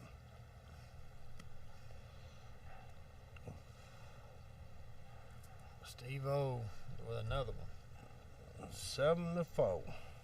But they put anywhere from $10 to $20 on the pinball machine. Put their money in, pull the little ball back, and let it never touch it. And whoever got the highest score won. Yep. I mean, that's some crazy stuff. Tommy said he heard from Hans. Matter of fact, I hadn't seen Tommy in a while up there. I've not seen Richard. No, they've quit coming up there. I think they were going to the Legion? yeah, or VFW Legion or VFW or something. Burn Yeah. Rockmart? Yep. Shoot, Tommy's done won so much in Rockmart, they probably run him out. They probably. He probably can't even go down Polk County Mountain. There's a mountain in Polk County? Polk County Mountain. No, there ain't. There he is. Maybe a hill. Well, they call it a Not mountain. Damn. Well, they call it a mountain. All I can Come tell on now. There's a mountain in Villarica then, right over there. Yeah. Now, I will tell you this, though. I didn't know this, but if you take I-20 straight out, I forget what little town it is, but it's the highest peak in Alabama right there. Is that center or right outside of center, Alabama? No, it's, I don't know. Tracy and I went there. A friend had a wedding there, and we went there, and it said it's the highest peak in Alabama. And it was pretty high. It was up there. It was a nice place. Because I know Alabama's got the end of the Appalachians, which it lands in the Huntsville area and north of there. You know, comes through Georgia and Alabama. So back then, though, in the 80s, when you were talking about pool halls, little towns, stuff like that, you could go up there and there'd be a pool hall. Oh, yeah. There was pool halls everywhere. I mean, everywhere. Nowadays, there's a 100-mile radius, you might have 3. See, you just said nowadays. Nowadays. That's some at Michigan country there. Nowadays. It could You be hear that, Michigan Jeff Stanley? country. It's nowadays. Nowadays. Nowadays. That's right. I ain't going to say I got a little bit of hillbilly in me now. I've been down here a long time. Just not near as much as you. That's true. But you're right. Pool halls back then were different, too. Yes. Yeah. If you listen to a lot of the older gamblers, there was real money played for back in those days. Oh, man. I mean, you hear of sets back in the, in the 50s and 60s that were going for back then. They would play, $20,000 sets, $10,000 sets back then. Yeah, and you're talking about at that time gas being like 40 cents a gallon. Yeah. A house costs $3,000. Yeah. I mean, a car $3,000, a house $10,000. So yeah, I mean that's big super money back then. And Fats tells you on one of his YouTube things that he played $10,000 a game and won enough money to buy a Cadillac or something. Yeah, I watched a story about him, and the rumor had it he played one game of straight pool for $50,000, but they can't find nobody to confirm it because all the people he was around basically at that time has already passed on. Yeah. That could prove it. Yep. Yeah, and for all you guys in the West Georgia area, we got a buddy of ours, Chris Owens, if you hadn't already heard this tonight, that's going to be opening up a pool hall in the first of the year. So we'll keep you posted when that happens. It's going to be up there in Fruithurst, Alabama. Yeah, it's going to be around Fruithurst, Edwardsville, right there. And Tommy, you probably didn't hear us talk about it, but it's right there off 78. It's 17 minutes from Tallapoosa on 78. It's going to have 8 diamond pool tables with the Predator lights. It's going to have a full bar and a kitchen. And one thing I like about it is I know Chris, and he's a straight up guy, yeah. And he's not going to let no bull crap go on. No. He'll tell him to hit the road. That's right. And that's what you really need more of that too. So hey, we're not going to have that here. Yeah. And he's got the building up already, so it's just finishing out the inside and getting the tables in. So.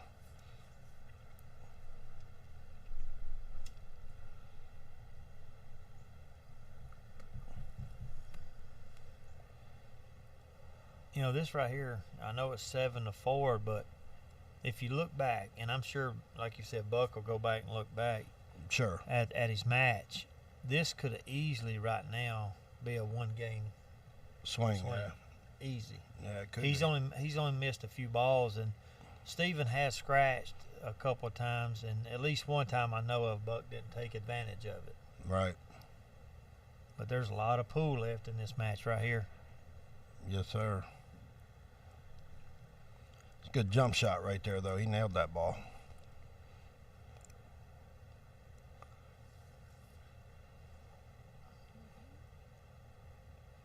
And actually controlled the cue ball really well, too. Yeah. I just can't use that dart method. I've tried it. It just ain't for me. I can do it, but it's more of if I'm in a situation where I can't do it overhand. You know what I mean? Because you got to practice that a lot to get accurate with it. It's really more technique too, you know. I mean, it's more the wrist. You know what I mean? Yeah. You see Tom's post there talking about Stevens' practice strokes is like he's gonna kill the cue ball. Yeah, I know it. It does.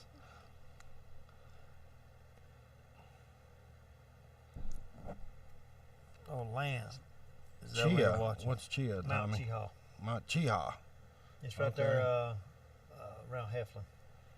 Okay. It's a nice place if you ever go up the overlook they got. They got a restaurant up top. It's nice. Oh, really? Yeah. A lot of people ride motorcycles up there because it's kind of curvy. That's cool.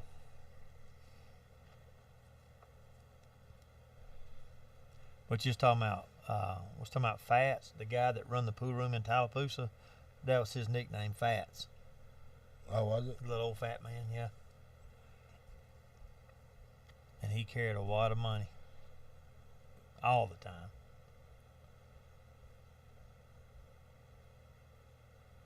Yeah, you think back and you think about all the road players that came through, you know. There's a lot of money being played for back then. Oh, yeah.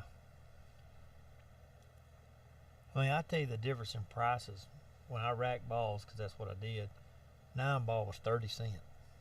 6 Yeah. ball, most people played 9 ball and 6 ball. You didn't see much 8 ball. Right. So 6 ball was 20 cent. 9 ball was 30 cent. I want to say 8 ball was either 40 or 50. And then snooker was totally different. You know, I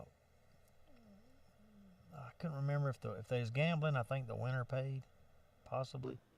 I can't remember. But there was a group of guys that came up and played snooker all the time. A guy named Ray Newman. And an older guy, I don't remember his real name, but we called him Doc. He wore Dickie overalls. Oh, yeah? And them guys would come up there and he'd use a house cue. And they just played snooker for hours. And they used all the balls. It wasn't none of this 6 balls or whatever. They would When I learned how to play snooker, and I didn't play it a whole lot, but we played it a little bit, and the guy I learned from was a snooker player, and he used all the balls. Yep. Over at Cherokee Billiards back in the day. Well, there's also different rules. Like I grew up, even in the snooker I played with them, you had to touch a rail.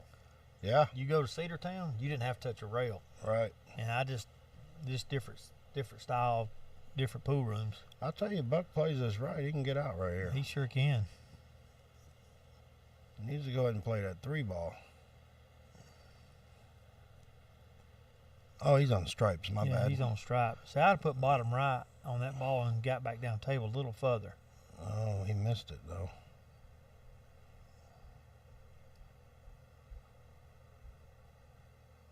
He's let Steve-O out a few times by doing stuff like that. Yeah, Steve-O, though, he's going to have to do a little work here. I mean, it's not easy for him. Daryl Gable's watching. What's happening, Daryl? How you doing on this Friday night?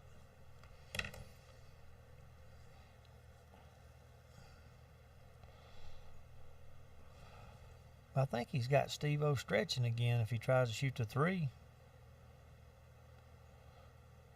Yeah, I mean, He could go ahead and shoot the 7. Just put a little. I'd shoot the 3.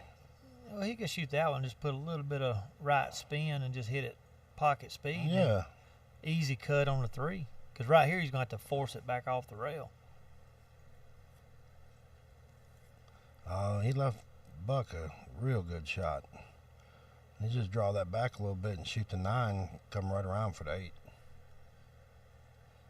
Yeah, easy peasy. Yep. I wouldn't go for the 9 right here because I don't think he can hit it right. Let's look at this. Oh, yeah, he could just draw it back about 6 inches or so. Yeah, just like that. And now just put a little top left, come right around. Miss that 3 ball and you're golden. That's correct. You know? Don't try to hit it wide open either. Just nice, easy. Smooth. Yeah, just a smooth stroke. On these tables here, you don't have to hit it that hard. Oh, I can't tell. Switch the camera. I think you got him. Oh, I think it did. Yeah. I think he's about a quarter ball hooked. Yeah, I do too. Yeah. Get the jump cue out. Yeah. Oh, he's called cross banking it. Oh no, cross bank. Yeah, in the corner. Let's see if he can do it. No, Daryl, this is still the 9-foot table. We ain't got the place set up for the bar. Oh, he's scratched. No, almost. Left Steve-O tough though. Yeah, Daryl. I do have the bar box. It is here, the Diamond 7-foot Pro Cut. But the room is not ready yet, so we're working on that. It's going to be a little while, but once I get it up and going, I promise y'all know. As soon as Rick can get over here and help me frame these walls and stuff. Yeah, just whenever you get the lumber. Yeah. Sure.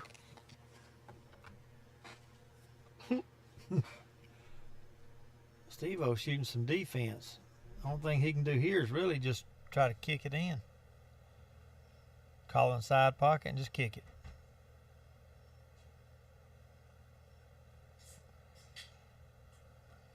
It could be another out for Steve-O. He said set it up outside, he'll play Kane Bearden. Be like Give me $8,000 and I'll do it. Be like playing in the Philippines.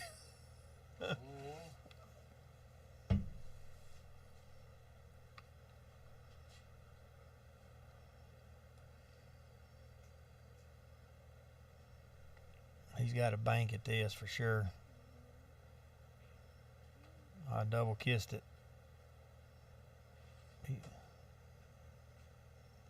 He still didn't leave Steve-O an easy shot though.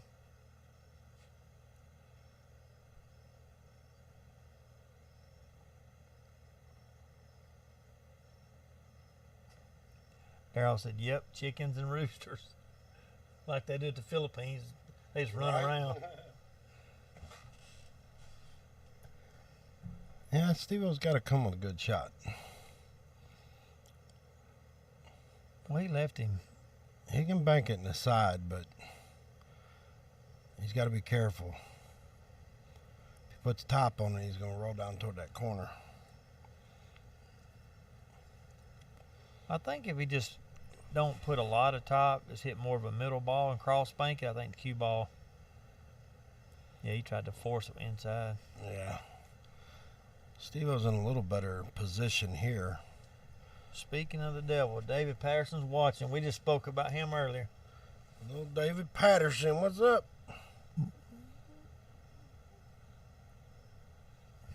Yep, David, I was talking about the old pool room days, and actually Tommy Laminack was on here, and I couldn't remember the guy's name, Railroad John. Do you remember him, David?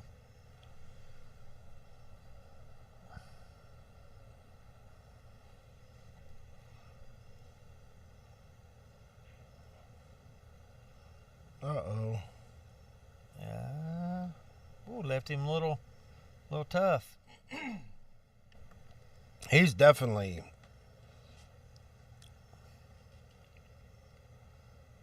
If he can make this ball and come back, he might have a good opportunity to shoot 7 in the side. Yep, that's good. Real good. He's He's playing pretty good pool tonight. Yep. You little bottom right here and just come off that rail down here. Oh. Well. Yikes. Well, see that? I've seen that happen several times. Oh, yeah. Trying to slow Well, roll you're it. trying to hold it. Yeah. That's why I said come off the rail down here. Don't be afraid to hit it, you know. So, you try to slow roll stuff like that. It's just sometimes you're going to do exactly that. I've done it. Oh, I have too. All right, Buck took that one. Makes it 7-5.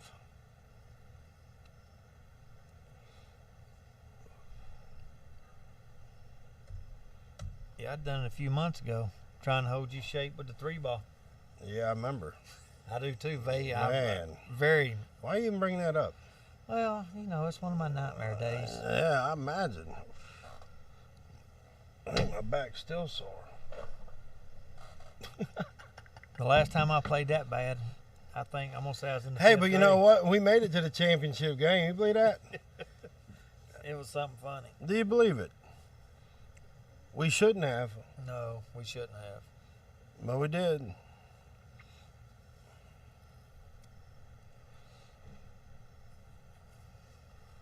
I would say this, though. If you were playing like you normally do, we'd have walked through that tournament Oh yeah. that night.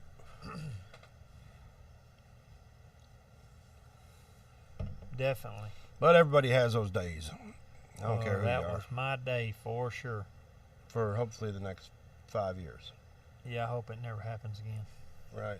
But it'll happen at some point. It always does.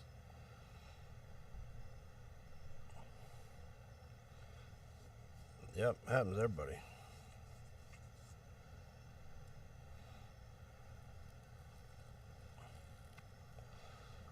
You know what's amazing, though? You think about, like, Justin Bergman when he ran them Right. 18 racks, you know? I mean, you think about what I just said. 18 racks in a row. What was he giving the guy, 50 a head or something like that? No, 50-game spot, 30-game spot? I forget what it was. Something crazy. I don't know that particular game, but I did watch him spot a guy. I think he was giving him 25 games. Mm-hmm. Because I watched him spot a guy 15 games, a race to 50, and he beat him a 50 to 35 or something like that. Right, but the one I'm talking about is when he ran that 18 Yeah, racks. I think he was giving him 25. Yeah, that was amazing. Well, the guy that I watched him play was like a 700 Fargo or a little bit more, so the boy could play. It's just when Bergman got the table, he just put packs together. Right. There's nothing you can do about that. He's one of the best bar table players in the world. Yeah. And he don't play pro no more. Yeah. Says he can't make any money. I've heard that from a lot of pros. It's not like they're really banking, you know? Yeah.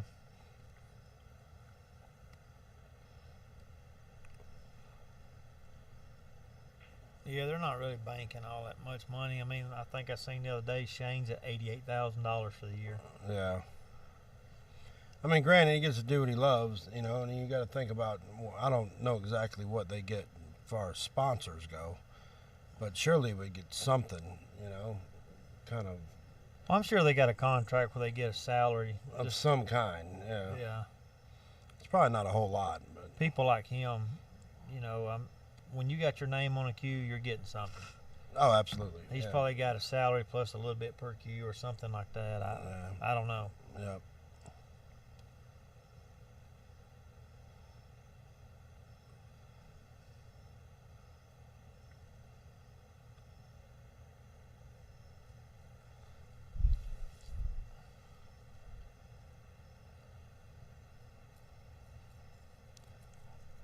What do you like right here?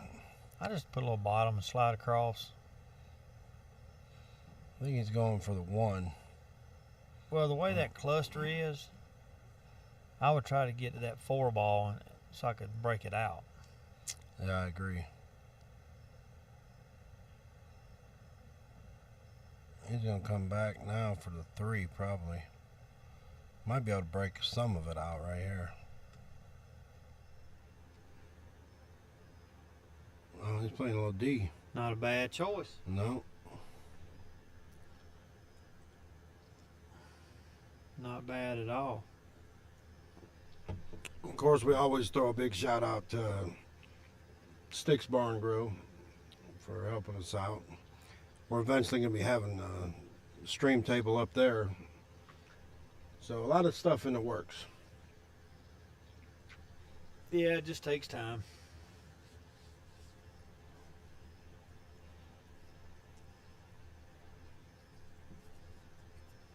He's going for another defense right here.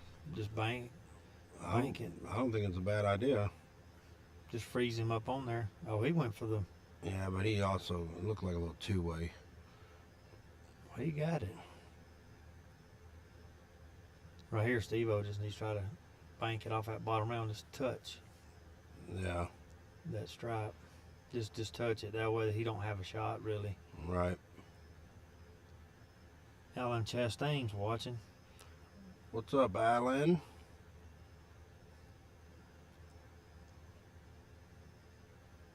Oh, caught the tit. Yep.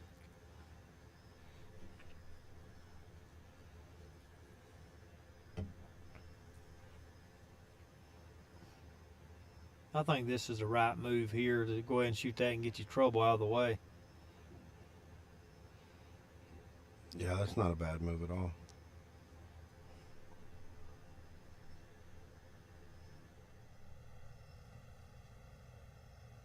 See, I don't know if I would do that.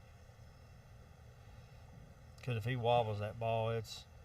Well, now he's forced to play that 3, and that frees up that pocket for them stripes. You know, I wouldn't have played it that way. But as long as you don't miss, It don't get that matter. a little hot. That's why it's 8 ball. Yeah. Everybody sees different. He left himself a little tough right here. He's going to try and play a little D. He ain't going to get there. He had the right idea if he could have rolled up behind the 5. Well, Steve-O's got to come with a shot here because of the angle he's at. Yeah, and the other corner is blocked, but he can roll down and shoot that 10 in the side. Oh, he forced it.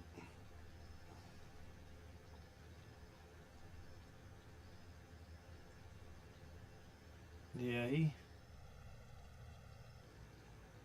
definitely forced that one. You didn't have to hit it that hard. Like I said, just float down, shoot the ball on the side. Yeah.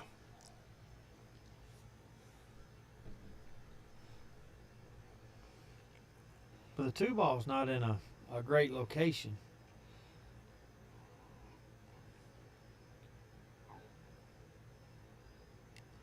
You might could roll forward here. If he tries to cheat the pocket here, he didn't. Okay, yeah. I mean, the biggest thing he can do here is just... I mean, I don't like going forward right here because of that side pocket. And I don't know, man. It's going to be tough right here. Yeah, that could be a sellout. It may be. The way Steven's been shooting tonight, I mean, it's a good chance. Well, you definitely don't want to have to shoot and try to get on the short side of the 8. So I would actually draw that ball back a little bit and slide toward that solid so you could use the rail to come back down. Because if you get on the wrong side... I mean, you can go that route. I would put a lot of right and go in the corner with it and just come back out and kind of straighten out. But he hit that good, you know. But now he's got to come back for the 8. So... I think he's putting a draw on it. He was, but that's what I was saying. You got to come back for the 8. He's going to get lucky and block the hole. Well... I mean, Buck can try this side pocket, but at that angle, I'm telling you, if you flip the camera, you'll see how small that pocket is. Well, he could actually just push that ball over and put the cue on the rail and make him kick at it.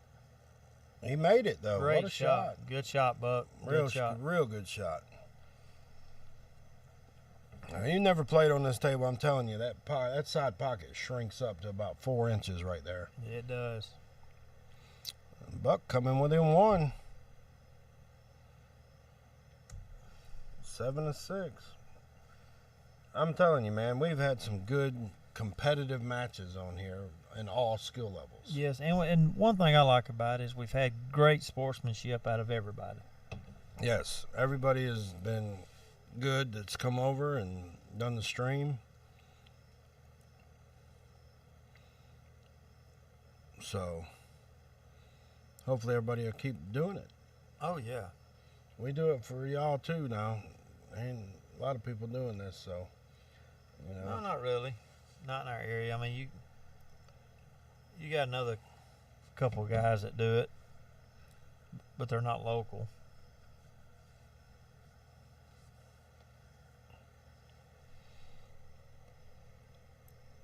Well, let's see if they can make a ball in the break here.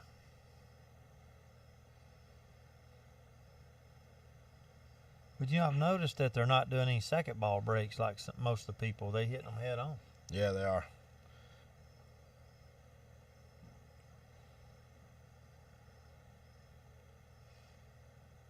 Looks like he's going to have to go with solids.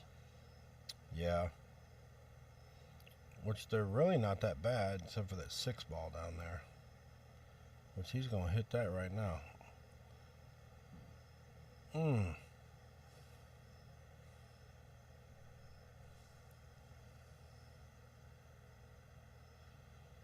I think they do, Justin. I'm not sure, but he's on the other side of the state, so yeah. That's road player. Yeah, they're incoming. Yeah, they're incoming. That's what I'm saying. Just not locally they're around 2 here. hours from here. Yeah. Yeah, I believe they're still doing it over there. I think they're fixing to start kicking up because they don't start. Yeah, I think they take the summer off. Yeah, good folks though. Nisi and John. Yeah, they're good folks. Yeah, they're good folks. Y'all go play on their stream. Yeah, I mean, we played on it. And I enjoyed it. The conversation with them, and yeah. It's just I meant they're not local like we are, like the West Georgia area. You have to drive over there.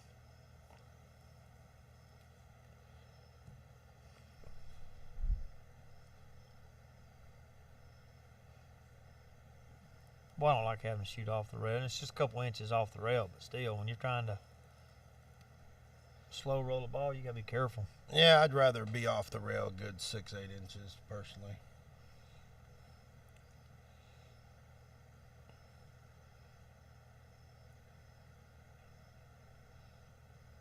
What was he going at there? Well, he did. I think he was just trying to get the ball down there to the hole. Well, he did that then. Well, he's blocked the hole on that side for sure for that 5 ball. One thing Buck can do right here is he can shoot this 3 and then shoot that 2 into that 12. He hit that ball hard. Yeah, but he can shoot that 5 right here.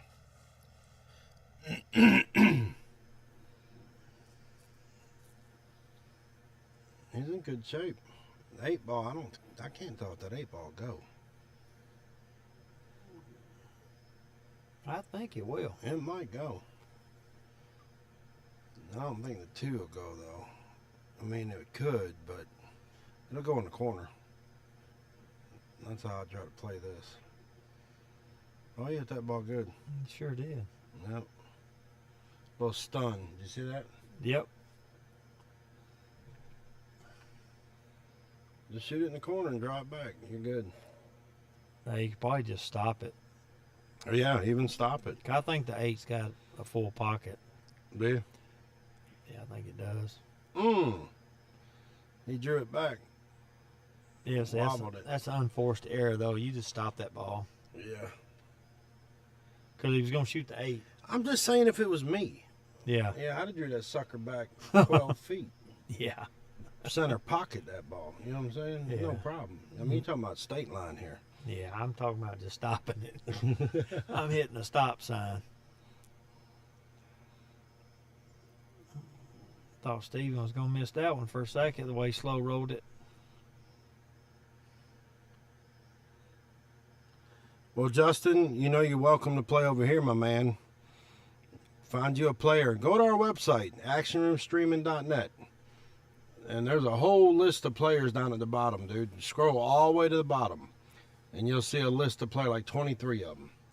And everybody said they're looking for action. So, you know, jump on there, and you're only about 30 minutes for me, so. Yeah. Yeah, come on over. His little boy's playing. He played in that Labor Day tournament. Oh, okay. Justin's little boy. Yeah. Yeah. So. That's awesome. Yeah, we're doing some juniors too. I think here in the near future, we got Dakota Bryant, which is a 15-year-old. I think he just turned 15. Yes. And we've got Jaden Polk, who's 17. And I think they're going to be playing on the stream here soon. Yeah, if they can get it locked, they're just trying to get to finalize everything. Yeah, I think they're going to figure out what game they're going to play. Oh, Steven just hit that way too hard trying to come off the rail. Well, Buck can come around 3 rails right here. And well, I think Steven will probably look back at that and say he should have shot the 11 ball first. Yep. And with that ball being there, even if he hits the tit right there, it'll hit that ball and go in. So gives it a little bit more of an advantage for a bigger pocket. Oh, I mean, I don't know if he can hit the ball and go in because of the angle, but it's going to be tight. But yeah, I think say if he overcuts look at it, that, man. I'm shooting the 11 and cross banking the other one. Yeah, man, look at that 13 ball though. I know it. I don't know if he can get a good hit on that to make it. Because of the way the ball is. I mean, on the other camera angle, you can kind of see. Yeah, we're fixing to look at it just a second right here. Yeah, see how he's pointed toward the tit? Yeah. You know, we'll see what he's going to do right here. Buck's going to try and break that out. Yeah, leave Steve bank. I don't blame him. Not a bad shot. If you bank out and do me good or whatever, you know. Yeah. Tip my hat to you. Well, that, I mean.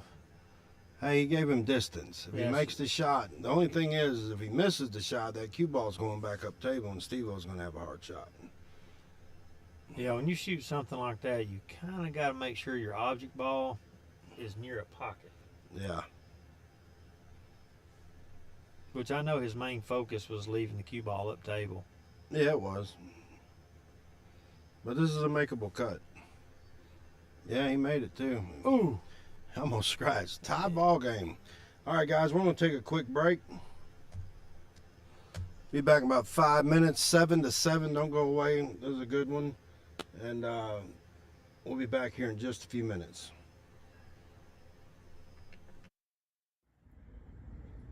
All right, guys, this is another drill that'll help you in the long run. I got to make the 3 in the corner. I'm going to go 2 rails back this way to shoot the 4-9 combo. This shot comes up a good bit, almost daily at some point. So I'm going to hit at 10 o'clock on the cue ball, 2 rails, but I'm going to touch this rail. Because if I hit this rail, then I know that it's going to keep me straight down here. So for me, I'm going 3 rails. But practice your 2 rails, you'll be able to get to the 3 the more you practice. And that should line me straight up for my 4-9 combo.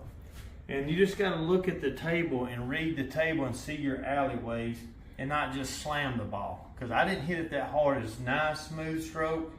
Let the cue ball and the rails help you. So I hope this helps you in the long run. Just practice this. You can even take all the balls off the table and just practice that without the balls. And then start setting little patterns up and trying to get between them. So thanks for tuning in. I hope this helps you with your game. Thanks. Hey, thank you guys for tuning in to Action Room Streaming. I'm Ricky Folkson.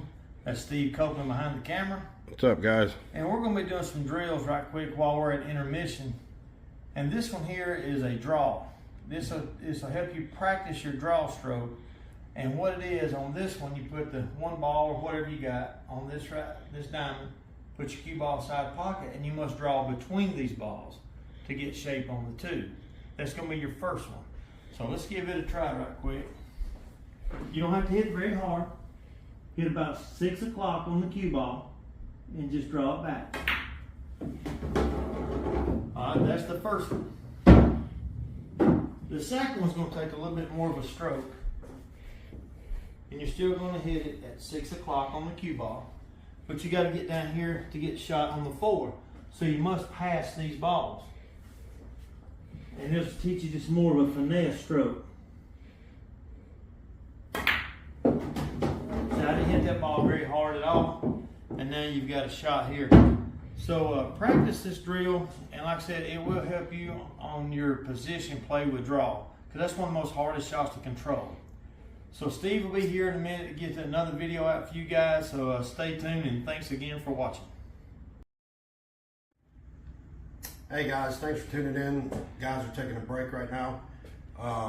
We're throwing out some drills tonight to help you low skill level, middle skill level, intermediate skill level, even some advanced skill level players in APA.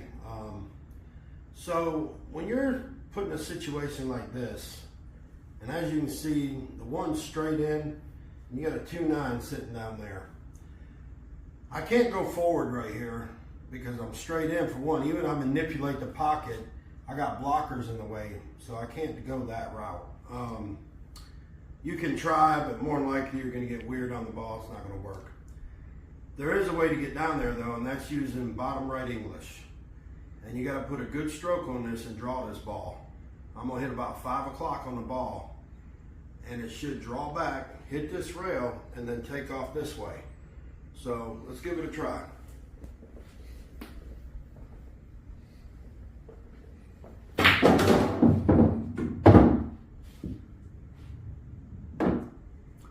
And as you can see, that is a game-winning shot for the 2-9 combo.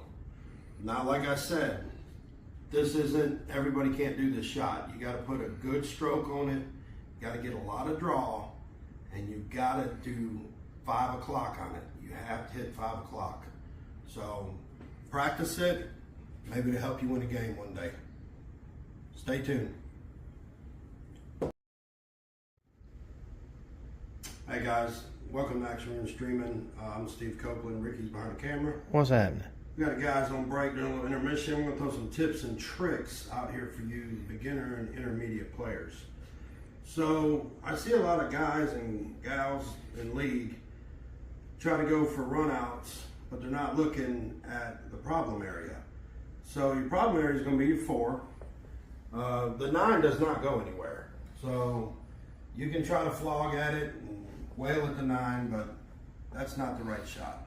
The right shot here is to shoot the 2, and you want to graze the 4 and pop the 4 off that rail. It's going to land in this area somewhere. As you can see, the cue ball is here. This is for a situation where your leave is like this, or you have ball in hand.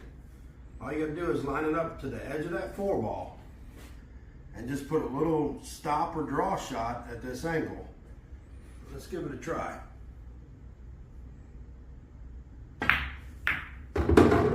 As you can see, the 4 ball is now here. My 5 ball is right there. And all I have to do is 3 straight in. All I got to do is roll up, shoot my 4 on the side, then my 5, 6, continue my run out. So I hope this helps you guys, but look for them problem balls, because they will cause you to have a bad day unless you can break them out. So thanks, and stay tuned for the rest of the match.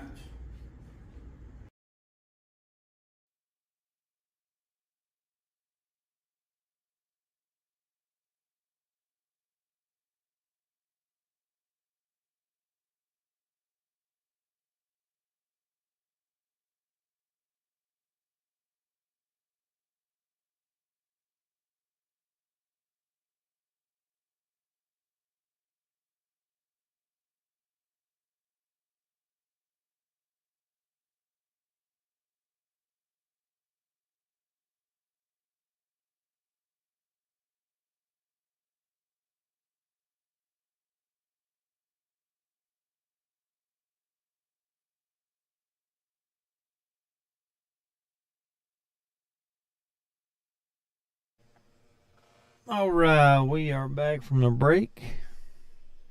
I'll be doing some commentating by myself. Steve's doing a little cue work at this moment. Yeah. Not a very good break there. Them balls cluttered up too much. I think that one ball may have rolled off a little bit. The way it looks.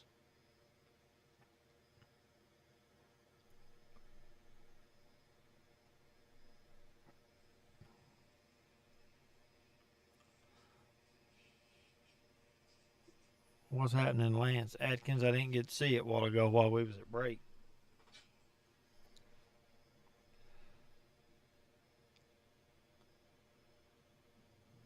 Boy, that's a mess right there in the middle, almost like a one-pocket rack.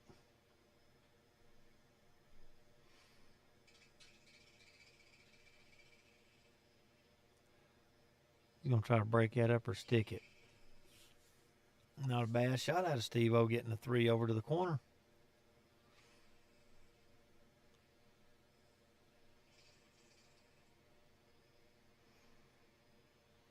Glad to see people starting to get back on here after that break.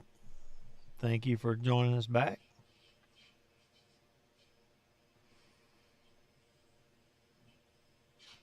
This has turned out to be a good match. Both players have had opportunity to run out and had a few mishaps. Other guys capitalized off of it. That's what we like to see. Good matches. Oh, good shot.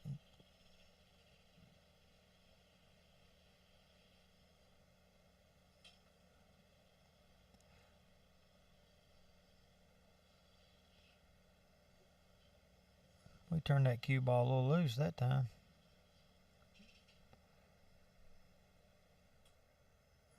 I don't know if he can see that 14. I believe I'd go ahead and shoot it. But I don't know if he can see it. So he's going for the combo. Great shot. Oh, and I don't know if he got a good roll there or not. It's hard to tell. Oh, yeah, he's fine.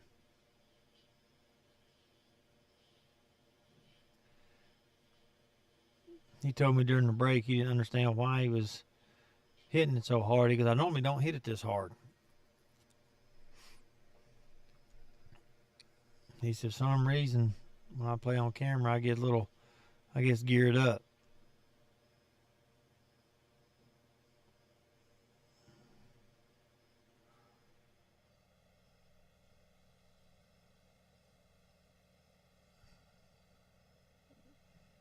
He can go with straight top English, come right back where he's at, or he can try to force it and go around.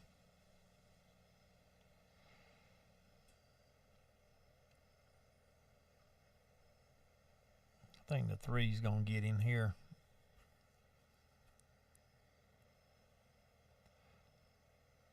Unless he banks it.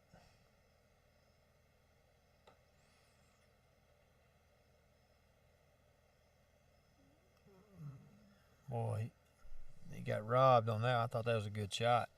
But on the previous one, stripe before the 8-ball, I think he should have tried to go a couple rails if he could. Go top right, go 3 rails, and get back over by the 1-ball so he could at least have a shot at banking the 8 in the side or cutting it in the side pocket it was near.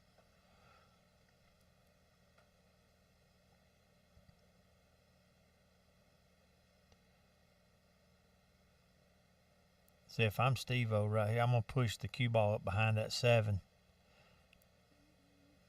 and try to get ball in hand.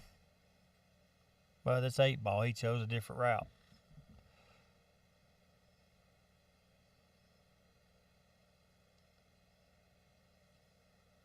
And actually where that 8-ball is, if he shoots the 7, it could go off the 8 and make it a bigger pocket. And then he could run out from there. Just follow up a little bit. Now he chose to stun it. I'm going to shoot the 2 in the side.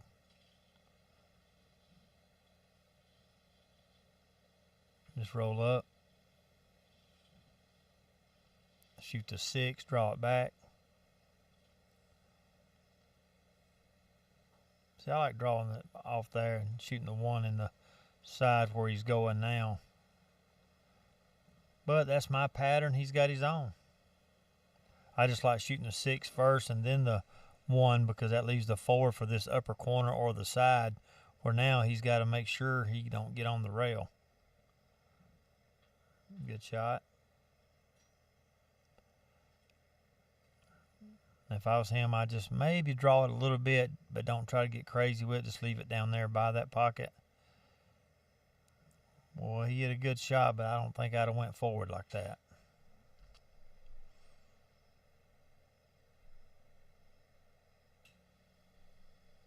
And Steven wins game to go up to 8. But when he shot the 6 ball, he made a great shot. But on stuff like that, I would take the least amount of travel, which he could just drew it back maybe at the most a foot, and it's an easy cut on the 8. Because there's no way you could have scratched by cutting the 8 in from that angle. But he made a great shot to get back up table. Can't take that away from nobody. I just think in certain situations, don't create more movement than has to be.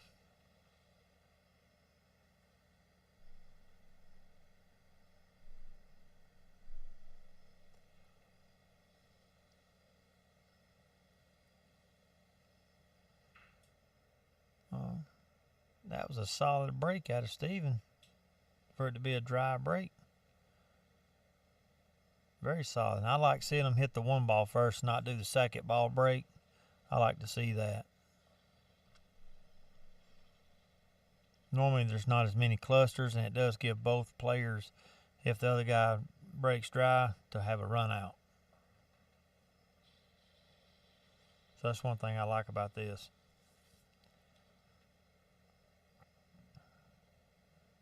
You got that one cluster down at that lower right pocket, but he could just float down on this 9 ball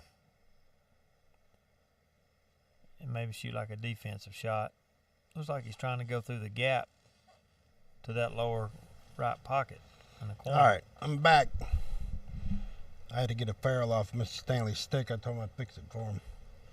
Oh, Mr. Stanley's cue. Mm-hmm. Y'all need cue work done, let me know. Ferrules, tips, shaft cleaning, stuff like that. I think what I'm going to do is, I'm going to put a hot pink ferrule on Mr. Stanley's cue. I think he would like that. Matter of fact, Scott, put a rainbow one on there. Well, I think what I'm going to do, I hope you're listening, Mr. Stanley, is put a hot pink, then I'm going to take a white marker and make it like a candy cane. Yeah. Joey Robinson, looks like he's a Buck fan. If you're new to the stream, Joey, go ahead and click that like button and subscribe. We'd appreciate it. Yes, we and Bucks, would. They got a good match going here. Mr. Stanley must not be on here because he didn't say nothing. He didn't say nothing. But I'll put him a good tip on it. We'll do that for sure.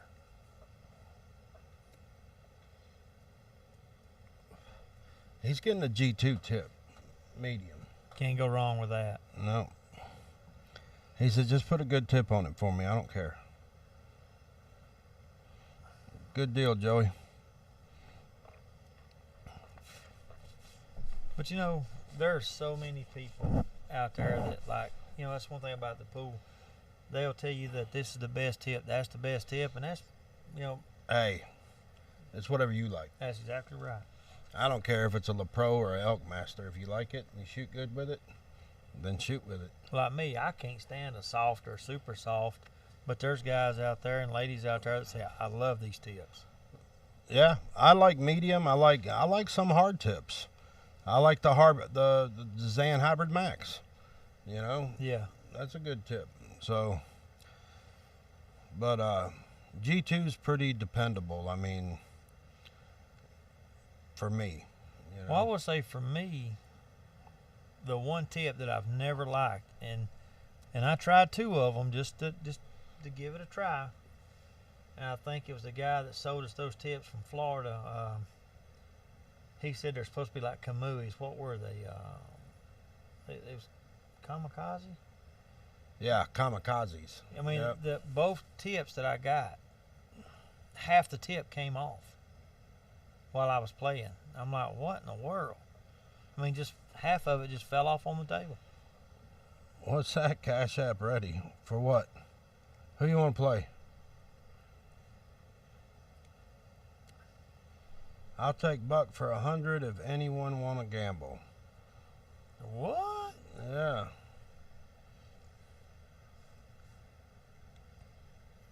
All right then. If anybody knows Joey and wants it, just please talk to him. Yeah. We don't condone. We don't condone gambling on the site because that is illegal in Georgia. So. But you guys do what you want. That's on y'all.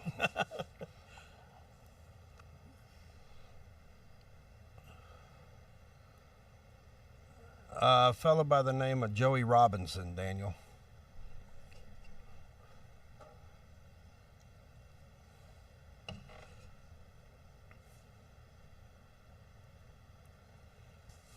Yeah, Joey, don't forget about the YouTube page as well on the stream. Yeah, go in there and subscribe to that. There's all kind of videos on there. Yeah, we've got like 17 videos on our Facebook. I'm sorry, YouTube. What's up, Daryl Franklin? How you doing, man?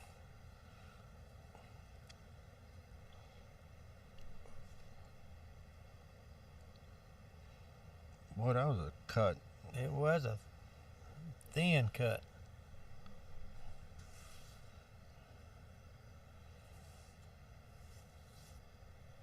We appreciate it, Joey. We really do.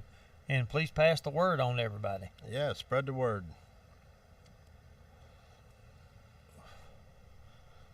Tune in tomorrow night. You'll see a very good match. Yeah, well, Anthony and Wes. Yeah, Anthony Green and Wesley White. It's going to be a good one.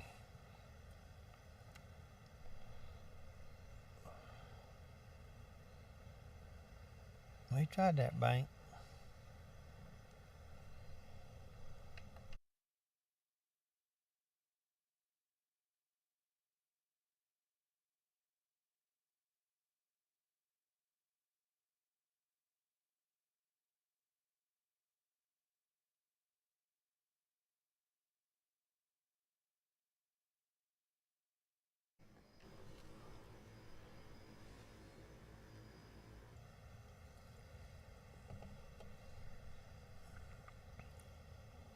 Well, good kick.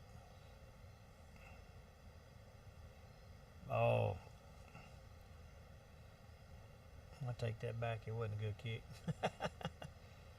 No, he's stripes. Yeah, well, for a minute I thought that was a 9-ball. Oh.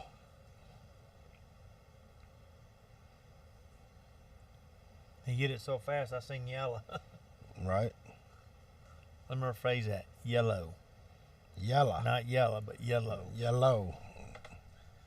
You're getting there. Trevor O'Brien's on. What's happening, Trevor?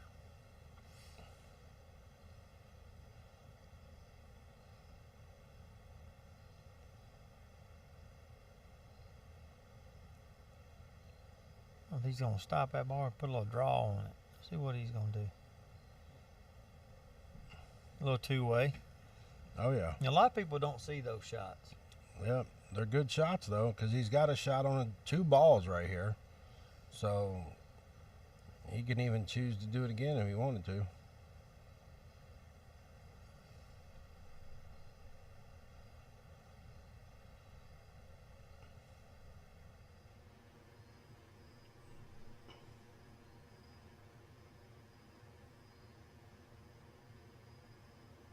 See, I think I'll use my 7 for my out ball.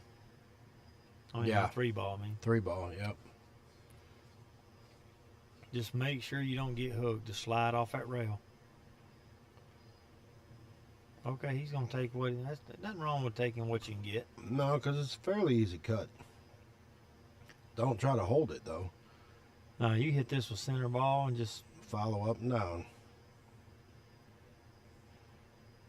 See, he's going to leave himself real long. I'd have much rather went further, hit the rail, and came back. Oh, he's got a ball up there. Yeah, he got that 6 ball. It done blended in. Look at that. Blended in, didn't it? We overlooked that one. Yeah, for real. You know, I seen a pro event where they did that. The Yeah. 2-ball was up in the other end. Yeah. And they're like, what is he doing? And then Right. the 2 was in the corner. Well, it blended in from that other camera angle. Oh, my goodness. If he don't win this game, that's a gift. That is a gift. That's a hard shot right there, though. Full length table. And the 8 being out in the middle, no rail. Oh, yeah. You got to hit it straight.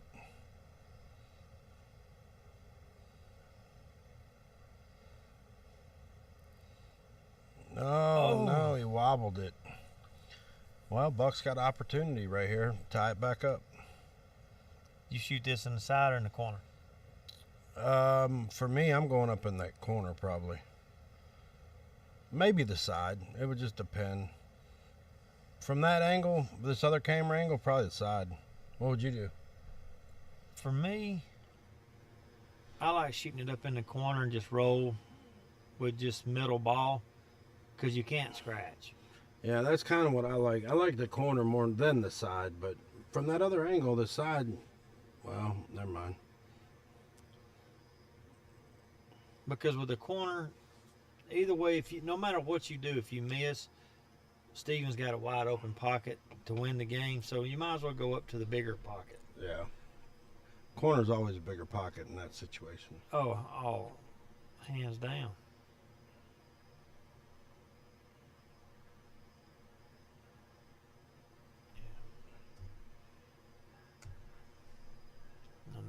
It's been like a 2-game lead, back even 2-game. Yeah, the whole match. Steven needs 4, Buck needs 6, and that's where we stand. There's race to 13.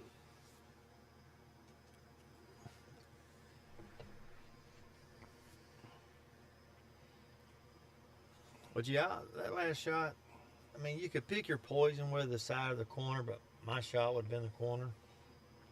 Because if you miss either pocket, Steven's out.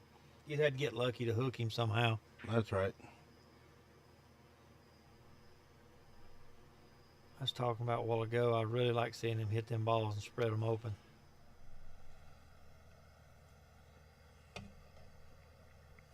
Because it gives either a player a chance to run out if they got an open spread. Yes. And they're not shooting a whole lot of defense. There'll be a few defenses here or there, but for the most part, it's running out if they can.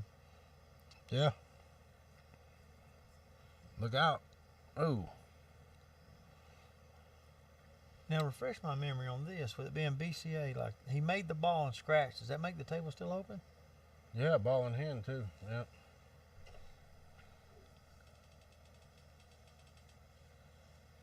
Mike Kramer. What's happening, Kramer?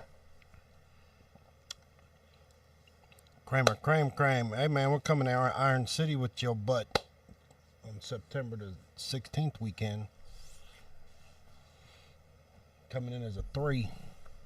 I think I'm going to get to be a 4. I think that's what I'm going to be, a 4. I'm trying to be a 2. You going to help get me into Calcutta, Kramer, as a 4? Could you help me out? Jimmy Burcham, how you doing? Mike Kramer's leaving work. Yeah, he does that mechanic work. Yeah. Yep.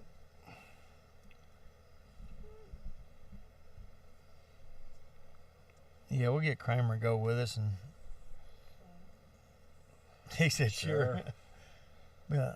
Yeah, he knows. He's like, yeah, you probably still can't win it. Yeah, probably not, even as a 4. That's a tough tournament. Yeah, it's a big time tough tournament. But if you're getting the money, if you just get in the top 32, you make some money. Providing you don't go for stupid Calcutta money.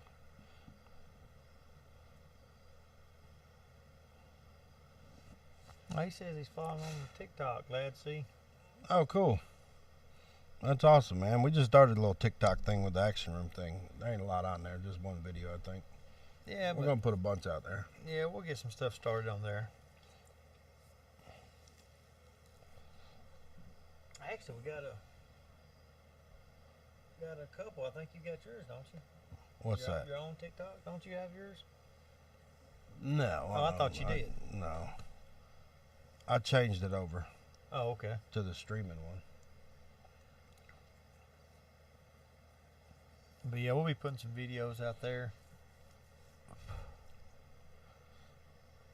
Just little stuff.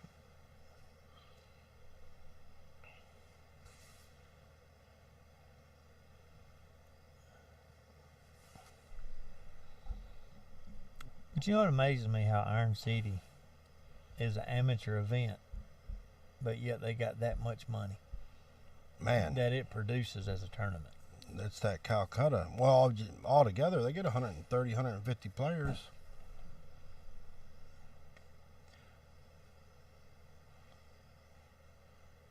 My wife, I swear. She just asked me, what's the race to?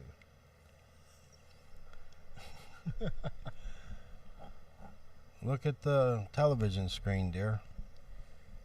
You can't. I see it now. You can't tell. Oh, you can't see it. Oh, good call, babe. She got me. Hey, Ricky's supposed to be in control of that.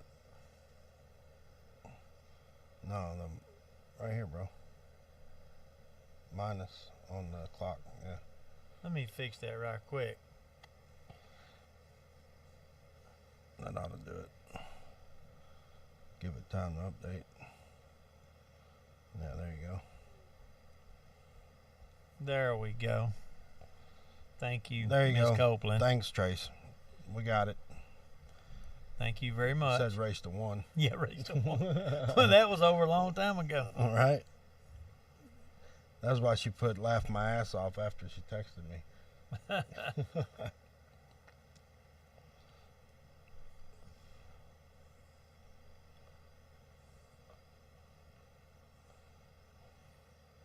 Oh. Oh, he got a roll, though.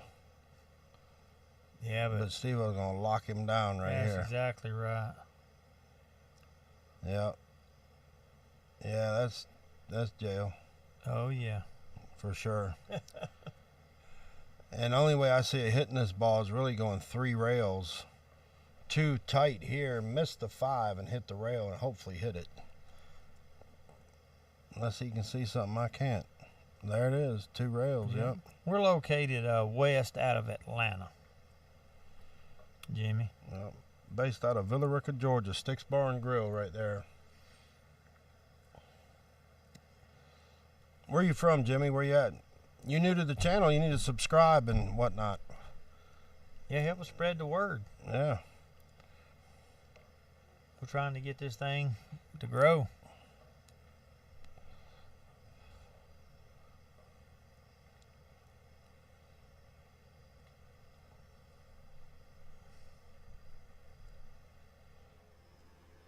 He's in southeast Bama. Okay. So the other side, be down by the, where you by Opelika and all that?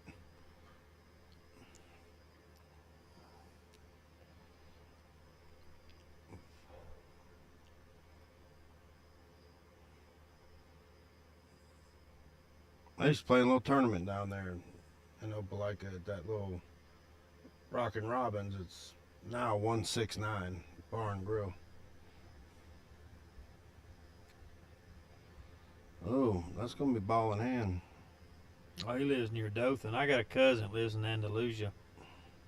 Or his main place he lives is Andalusia.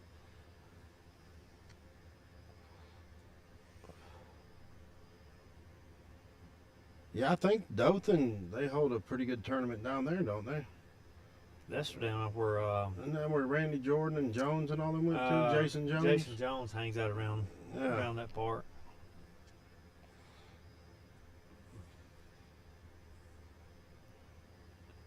Oh, Steve-O may get these. He might. Just He had to do a little work. well, he just roll forward and then shoot the one ball. Yeah, just come off the rail. Don't stick yourself. Hey, he's almost straight in. Yeah.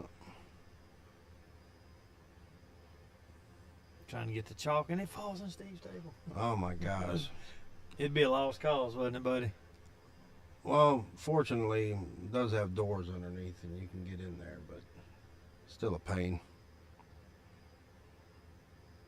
He says Jason lives a street over from him. Oh, okay. That's the bad thing about that shot is trying overrunning it like that. Yeah. Now he's got an extreme cut in the cue ball. You better pull the extreme right. Well, I still don't know if he can get enough on it. He may get on the short side of the 8. Oh, he went for the bank and nailed it with shape. Boy, I thought he what was a cutting shot. that ball the whole way. Great shot. Yeah, great shot. I really thought he was cutting that when he first lined up.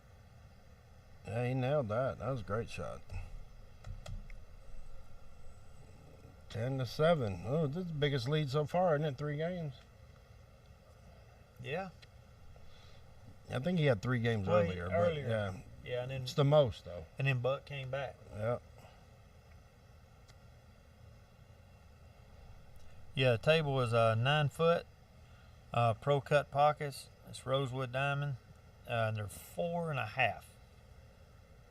Well, they're 4.5, but I'm gonna tell you they play more like 4 3/8. Especially them corner pockets. Yeah, deep shelves, and they play a little different than your standard 4.5 for some reason. They narrow up quick when they go in that back. It's 3 3/4 in that back. But from the factory, the toughest table I've ever played on that was an 8-foot table. Was that one that you sold to Tom? Yeah, them corner pockets were crazy. I don't know what them corner pockets were, or it may have been the way the rails were, but it was an 8-foot table, and you'd wobble a ball. Yes, sir. Side pockets were 5-gallon buckets, though. They were, but them corner pockets made up for it. Yeah.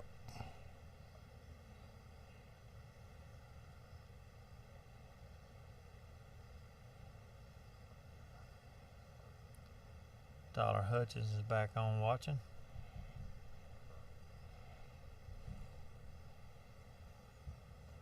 These guys are moving on, too. Yeah. That's good.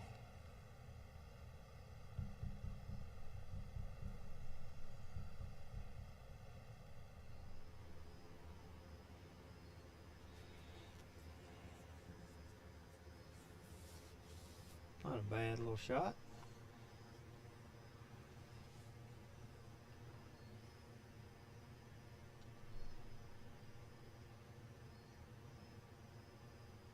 Just pop off right here. Oh, he's gonna hook himself. Yeah, he's got the 12 ball over there he's looking at. I'll try to put that cue ball behind that 15 and just play defense. Something like that. Not bad. That's not bad at all. I mean, Stephen really don't have a clear shot. Well, Steven Rogers is a 7 in APA and a 5 in TAP. I believe that Buck's a 5 in both. Yeah, I don't think they have Fargos. Yeah, I don't think they got Fargos.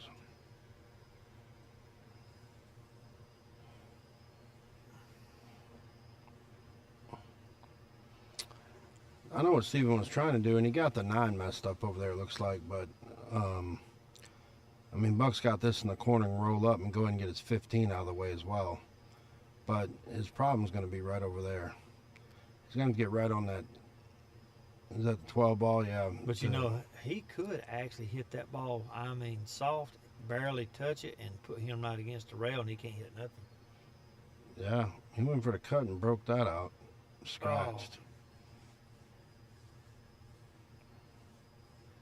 Desmond's back watching. He must have got through eating dinner. Probably. Oh, Desmond. Oh, I'm sure he had a dinner and a brewski.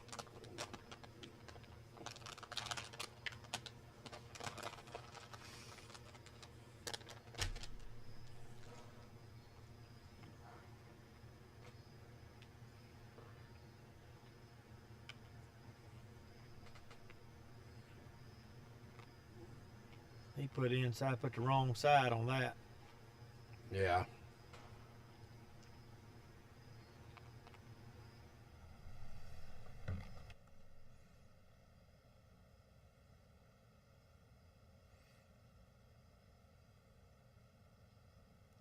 Oh, good shot out of Steven.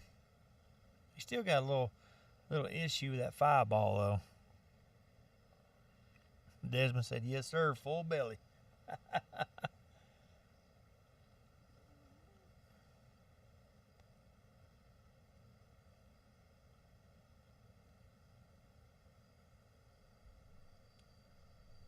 Kind of curious what he's thinking about doing on that 5 ball.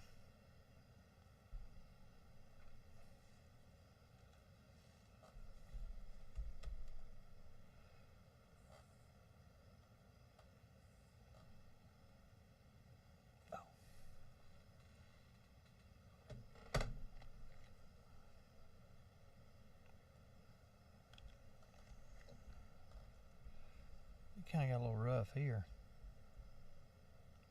I wouldn't even shoot to make this ball.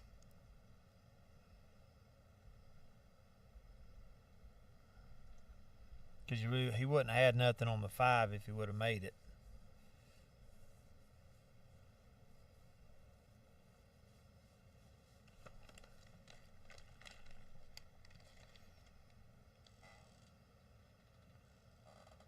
He could play that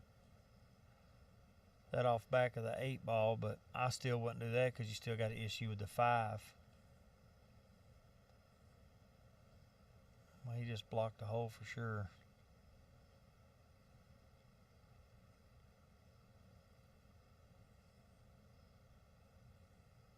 If I'm Steven, I'm just going to push the 6 ball down here against the rail and not even try to make it. Because that forces him to shoot at the 9 unless he kicks at the 12. I would not break this out.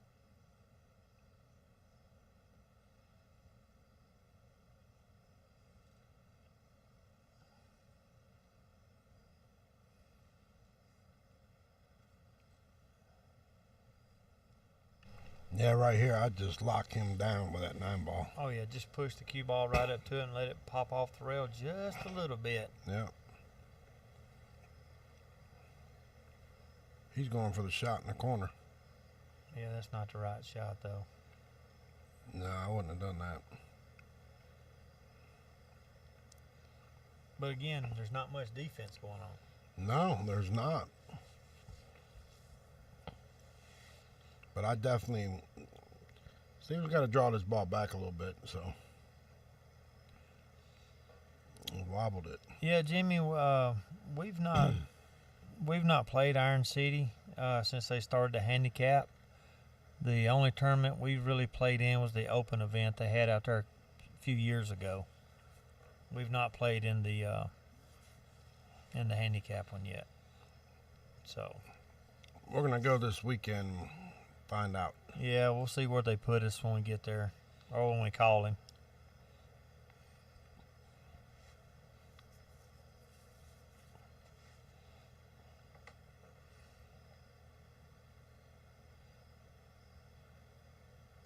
This should be like a little stop shot.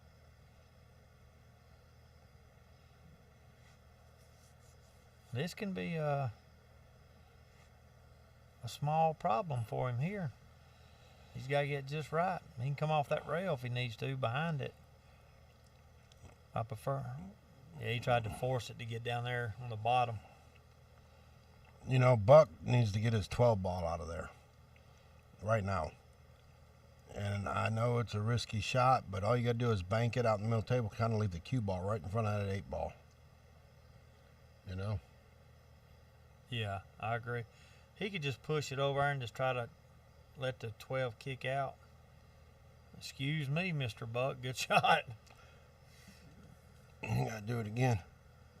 Well, the only thing, if he does this and leave the cue ball down here on the rail, that leaves it tough for Steven. Absolutely.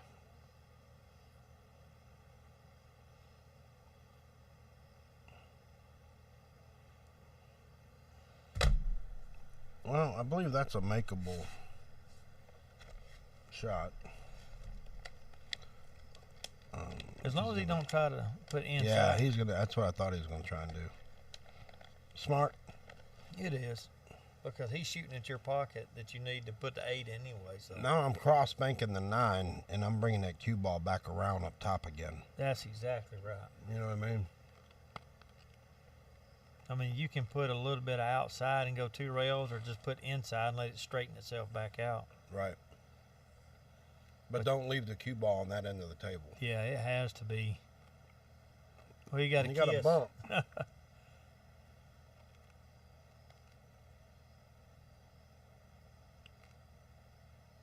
Yeah, I agree with you, Jimmy. I've heard about, April and some of the other lady pros over there being 4s and possibly a 5 at the most. That is tough action when you do that. That's tough action, no doubt. Monica Webb's, I think, is a 5. Really? Yeah. I think they were talking about, when we talked about it before, they're going to try and put us as 7s or 8s or some shit. Which I wouldn't like that. Neither would you. I wouldn't like that at all. Because Tedder's a damn 7. You know what I mean? Yeah. I appreciate the respect, but... Yeah. You know what I'm saying? Damn. Yeah. I agree with that. He missed that whole ball. Yeah. He sure did. Yeah, it's hard to... Yeah, that's going to be a... go to a tournament like that and play with them guys that I feel basically play 24/7. Well, that's what they do for a living. And I work for a living, so. Yeah, it's hard for me to play that much pool. Oh, yeah. All right, that puts Steven at 11. He's pulling ahead now. So, 4-game lead. He's pretty much going to be freewheeling at this point. Oh, yeah.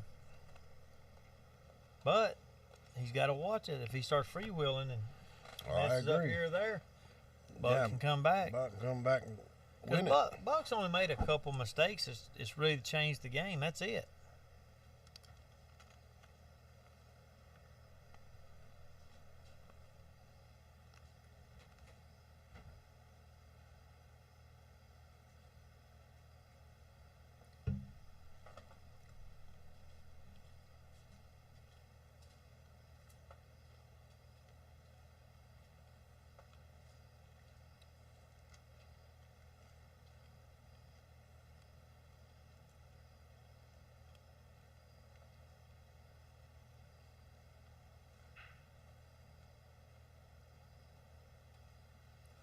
Nah, Jimmy, I'm not going to sit on here and say I play Tedder speed. I'm just going to say I play okay.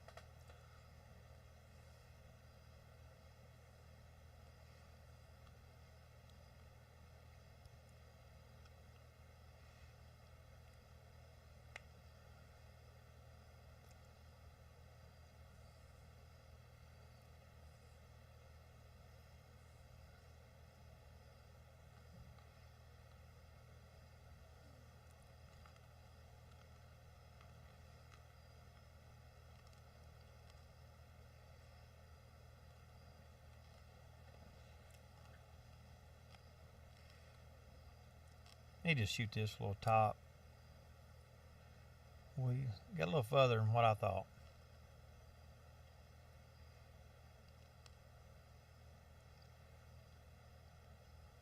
I would shoot the 3 ball and try to get over by the 12 and shoot the 6 on the side. That way I could have shot the 6 on the side and then the 7, but he went long.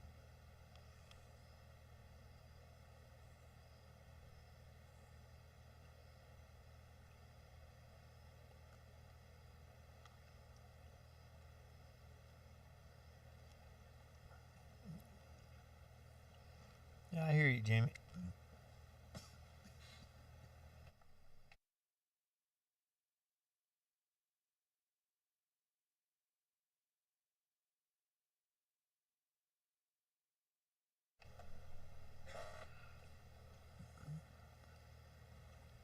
Yeah, them guys, they play a good bit. I know I was up there that open tournament. Excuse me. I watched Tedder shoot spot shots for $1,000 per shot on the shim table they play one pocket on, and then the regular diamond beside it. He was going back and forth shooting spot shots for $1,000 a shot. Yes, he was. Seen it. I think he came out 1,000 ahead too, and that was it. But that one table was what, 3 5/8 or something like that? 3 3/4 pockets. Yes, I think it was 3 3/4. It's tough, man. It really is. I played a little bit on it, and it's running the ball down the rails.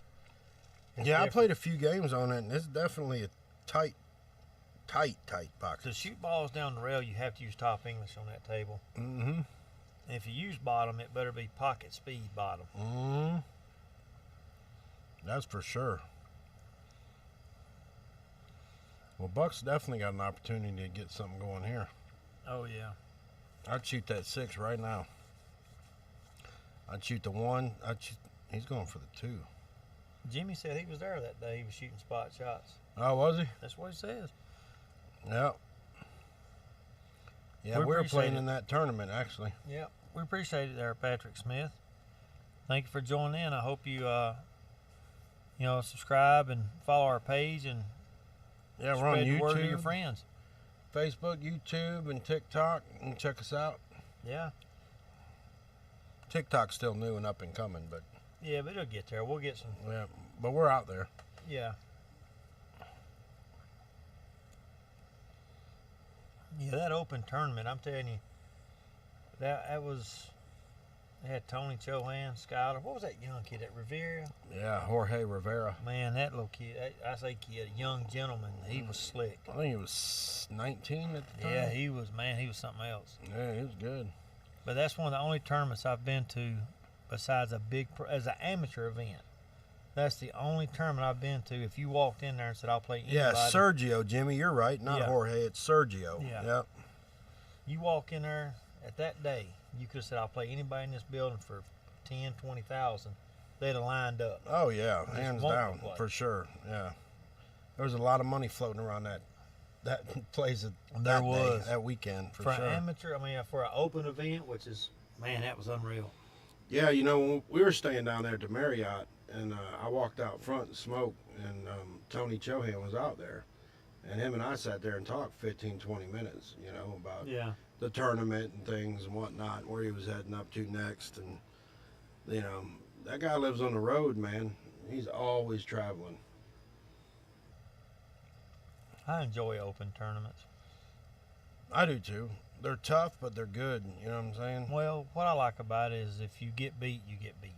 That's right. It wouldn't you got to go to 10 and this person has to go to 3 or 4. I had enough of that Labor Day. Saying.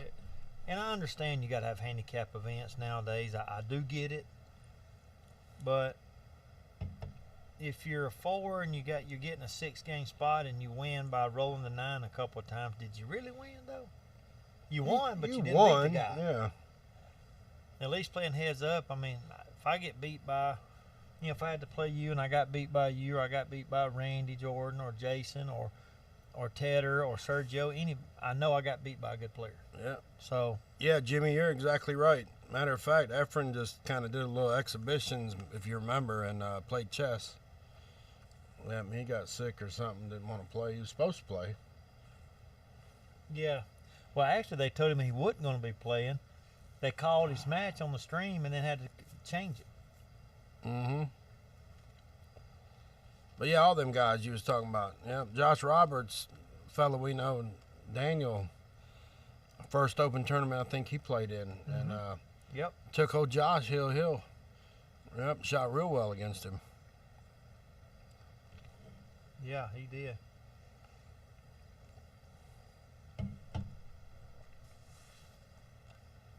I know the guy that I play, I can't even remember his name, but I had him beaten, and I watched some of the craziest crap I've ever seen unfold for me to lose my match. And then I had to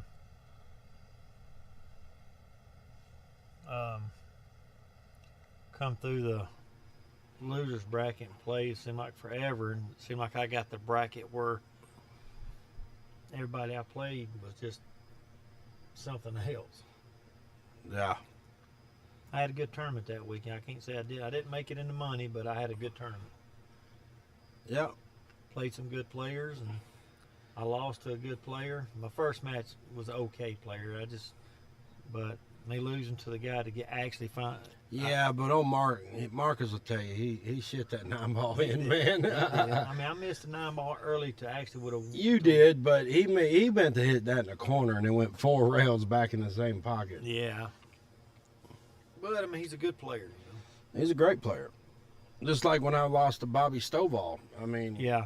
he made a couple of really lucky shots that Turned it around. Yeah, that got some good shape. And but when you play good play, he's a good player too. So I mean, when you play good players, you expect that, you know. Yeah. Steven's got a chance here. Put him on the hill if he wins this. Looking good. Yeah, it should be a simple out. He's straight in. Yeah, Bobby plays good. I ain't seen him in a long time. Just draw it back a little bit. And he got himself on the 50-yard line. Still makeable. Yeah, and see, this is a shot though that can be missed very simple. Yes. Most people overcut this ball Yes. because they'll put like left English on it and they'll throw it and they don't account for it. He nailed it though. He hit it good. Yeah, put him on the hill. So it's 12-7.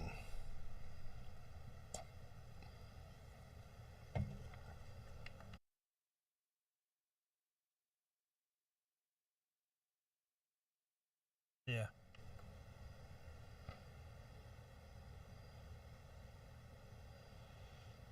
You talking about Josh Roberts, Alan? Yeah. That's whom I'm assuming. Yeah, Jimmy was talking about the Moscone Cup. You know, it'd be nice for Oh you. yeah.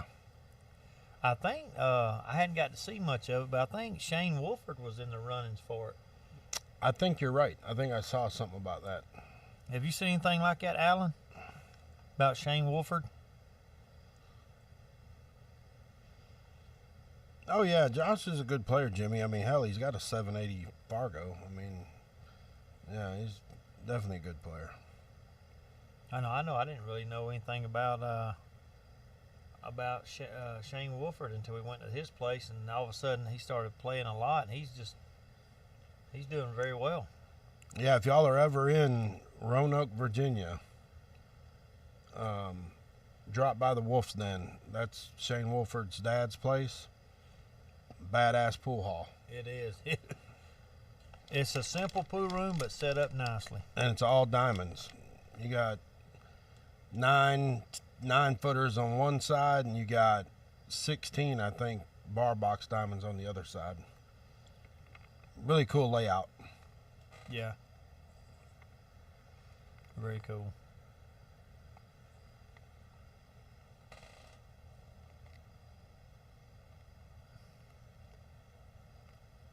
What you got going on tonight, Alan? You just chilling out?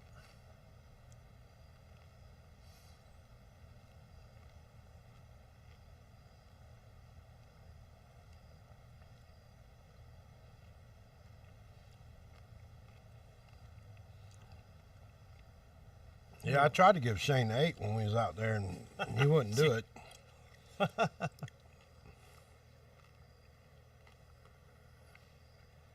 Yeah, sometimes it's good to chill out and recharge your batteries, what I call it. Yep.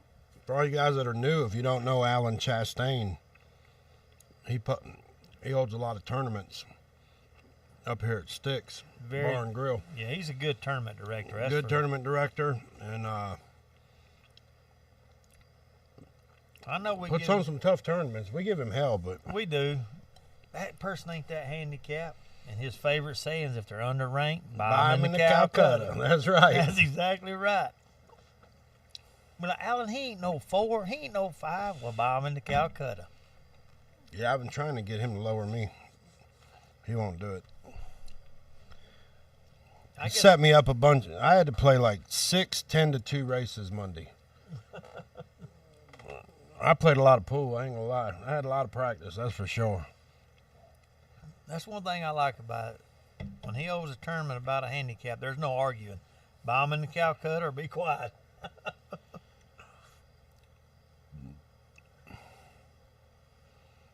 Yeah.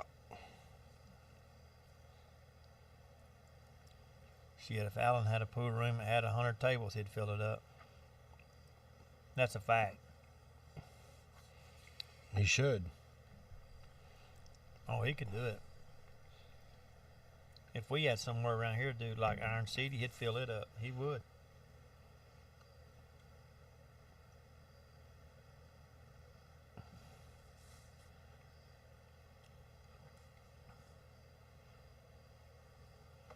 If I can ever hit that lottery, I'll have one that size. I heard that. You'd need to hit the lottery to have one that size. You ain't kidding. Pool tables alone about $250,000.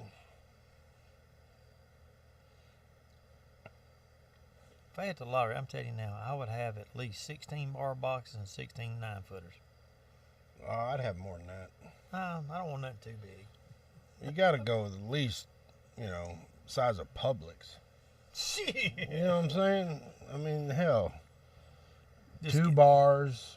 I mean, then have an action room. I'd probably do a 9-foot side and split it up. One whole side of the building would be 9-footers. The other whole side would be set. Yeah. Have about 10 snooker tables. I don't know about that.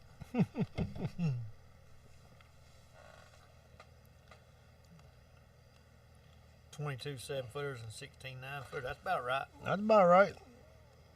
Let's average of 2 more, though. Let's go 18 9-footers because then we'd have 40 tables. Well, then what you need to do, hit the lottery. When they move this Publix up here.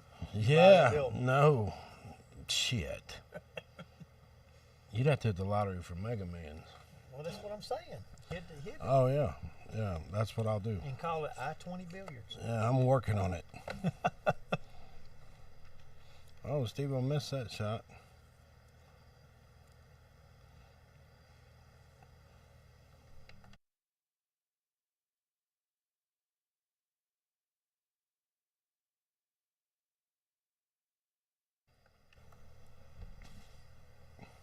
See, Buck's shooting just a little too hard, and he did say something earlier about it, but he's shooting a little too hard on this table.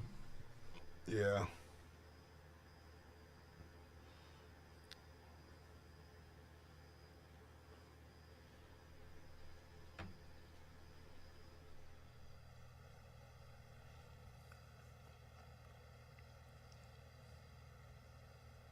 Yeah, you're right. The Marietta Billiard Club was really, it was a big place.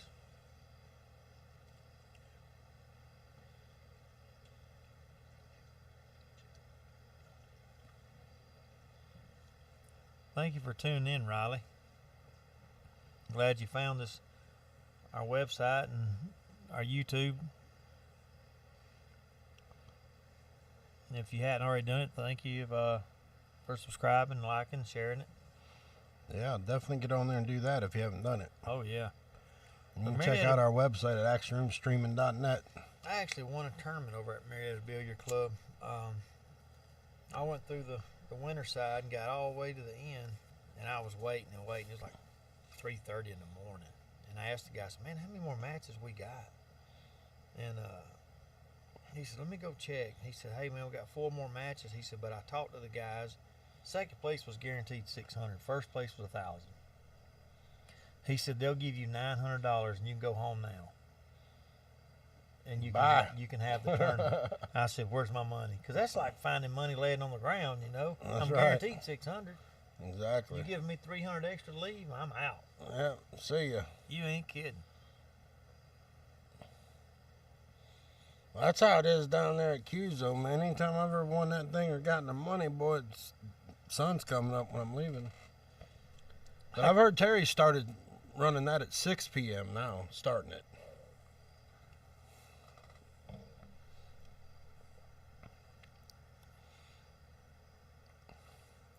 I went to the Q Club when that Wren had it in Alabama. I rode over there with David Patterson, and Tim Chapman was there. Well, David got a work call and had to leave. I said, well, I'll just ride with Tim. Well, it was coming up, the sun was coming up that morning. I called my wife to come get me. I said, I'm done, just come get me. Yeah, thanks, Riley. We appreciate you tuning in. You're right, Alan. Everybody didn't want to cry about handicaps. Well, There is no handicap September 23rd. Yep. Come show your skills. The only handicap is how much it costs you to get in the tournament. That's it. And I'll tell you that Alan told us about doing it that way, and that's a good idea to stagger handicaps entry fees. I like that. But it's straight race to 7 on the winner side. Loser sides, race to 5. What are you talking about, Alan? Like who did the auction? Oh, you talking about Ren? And Yeah. Heflin? Yeah, no. I don't even remember. I've only went to that tournament twice, I think. I went to it a few times, and the auction was like, it was just seemed like it was different every time. And then they had a tournament. They did a tournament one time to where, when you got down to the final few, they drew cards to see who played each other. Oh, really? Yeah, so if you was in the loser bracket, you could play the guy on the winner side. I don't know. I played Evan Lunda when I was down there. And I won the first 2 games, and I never shot again. Yeah. Look at there. Lori Folsom is watching. Who's that? That is That's your girlfriend, isn't it? Yeah, she's kind of my... Your mistress. Yeah, she's my 60-40 boss lady. Mm-hmm. I think it's more like 80-20 Lori. Yeah, Yeah, she's that's good for sure. She's good to me. Yeah. That's what they all say. Well, I get to hunt. I get to, play pool. So. Oh, there it is. Steve can win it right here. He could.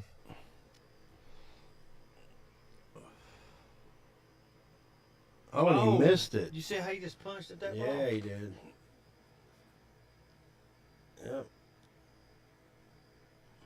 Well, Laura, you say it's 50-50, but I really think you cater to me a little bit more. I ain't buying it. Yeah, she lets me get away with stuff. I ain't gonna lie about that. Dang, Buck smoked that ball. Yeah, he does. He did. Because she don't ask for much. I can say that. Yeah, I know my wife don't ask for much, so. Yeah. No, all the hobbies I got and all the stuff that I do, as long as I spend a day with her here and there, and we go do some stuff, it's all good. There it is. Steven Rogers, victorious in a 13-7 victory. So, guys, listen. Tomorrow night, tune in. There's going to be a killer match going on with Anthony Green and Wesley White. So, start at 6:15 p.m. tomorrow. That is correct. You guys tune in because it's going to be too high, we'll say, a high handicaps for sure, but Semi-pro type players for sure. Yeah, their Fargo's around 700. Yeah, for sure. Gonna be a good match. So, till then, we'll see y'all tomorrow. Yeah, thanks for tuning in, and just come back tomorrow. See ya. See ya.